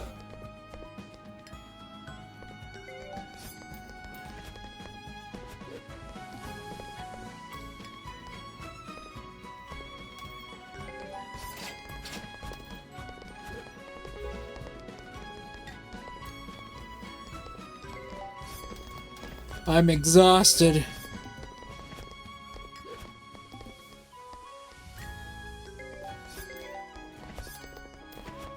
No, I mean, it can be fun putting it all together, right?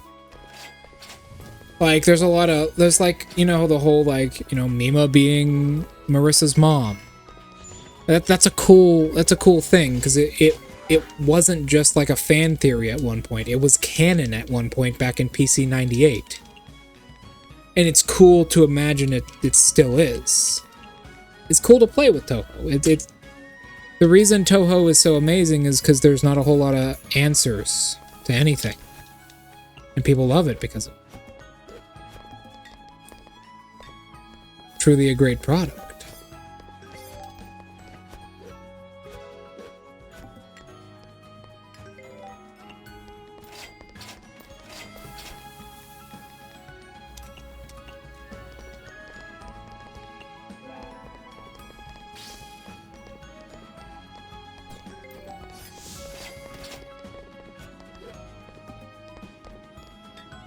And that's why Touhou is so amazing.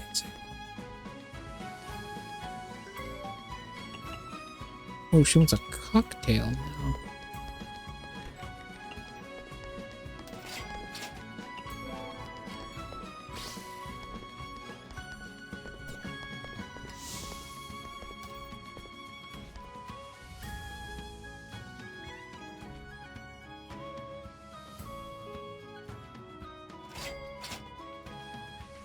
Speaking of, hey Draco, give me in your little D&D world, what is a warlike nation? Give me a nation that likes to go to war. Tell me about it. I need one. I'm assuming you have some ready.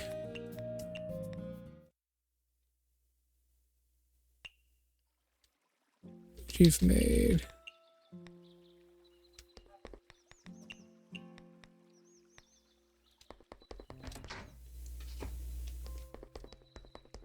Ooh.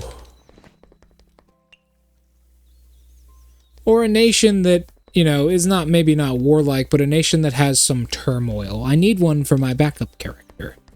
I dropped the ranger idea, and I'm going to go with that poison idea instead. Because I just like it.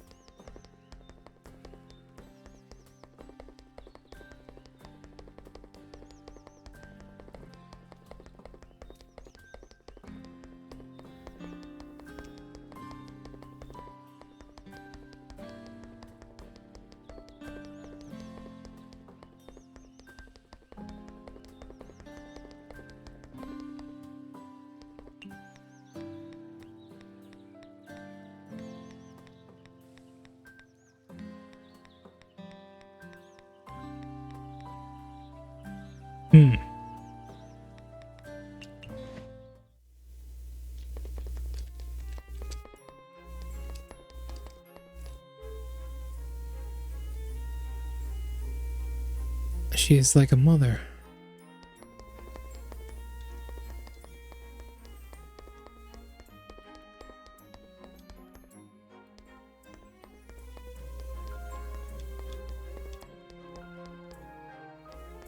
I see.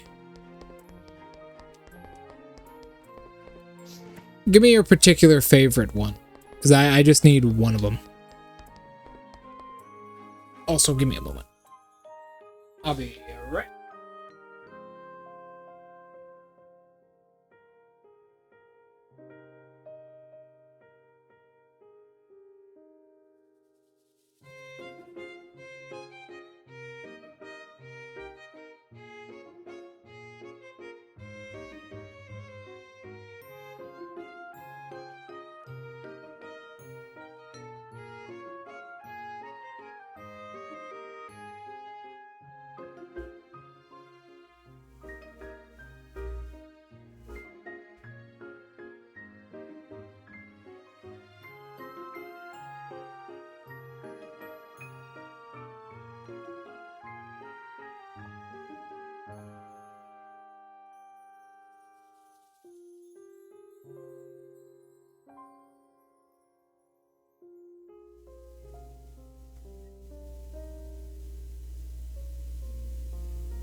Alright. I'm back. Whew.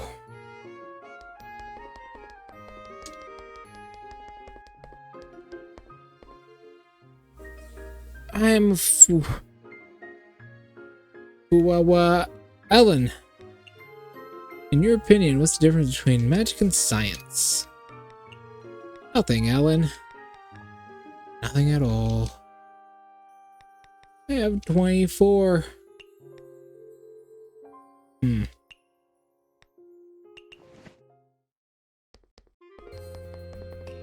1, 2, 3, 4. Why does she want froggy coins? Perhaps I shouldn't waste my time trying to understand a sun witch. What makes her a sun witch? Who knows?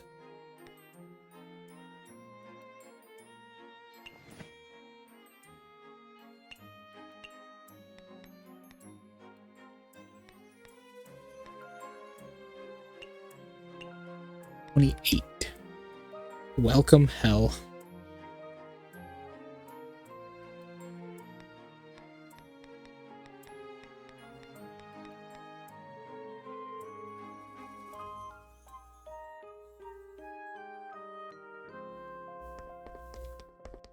Welcome hell.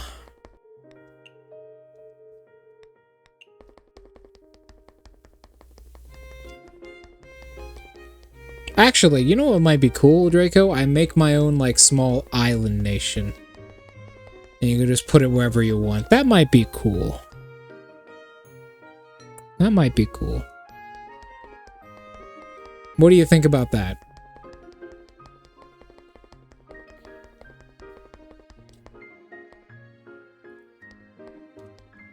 Oh!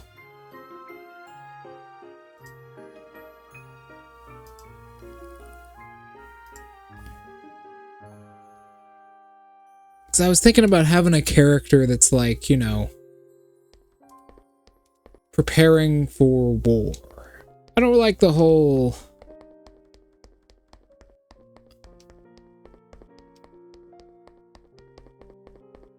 What was that?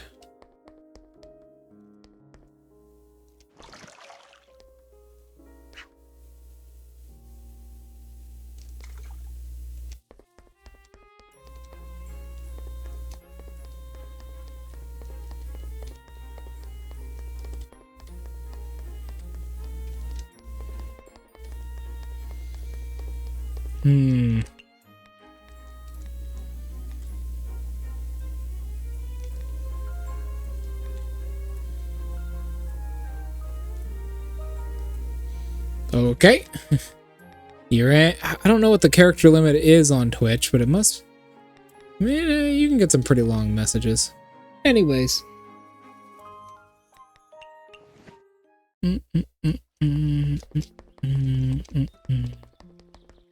500 words. Okay.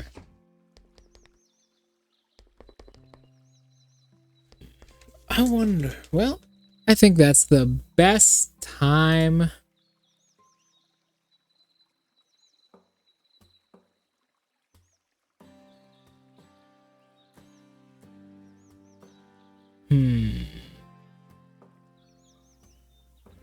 I think that's the best time to end this stream. I will see you tomorrow.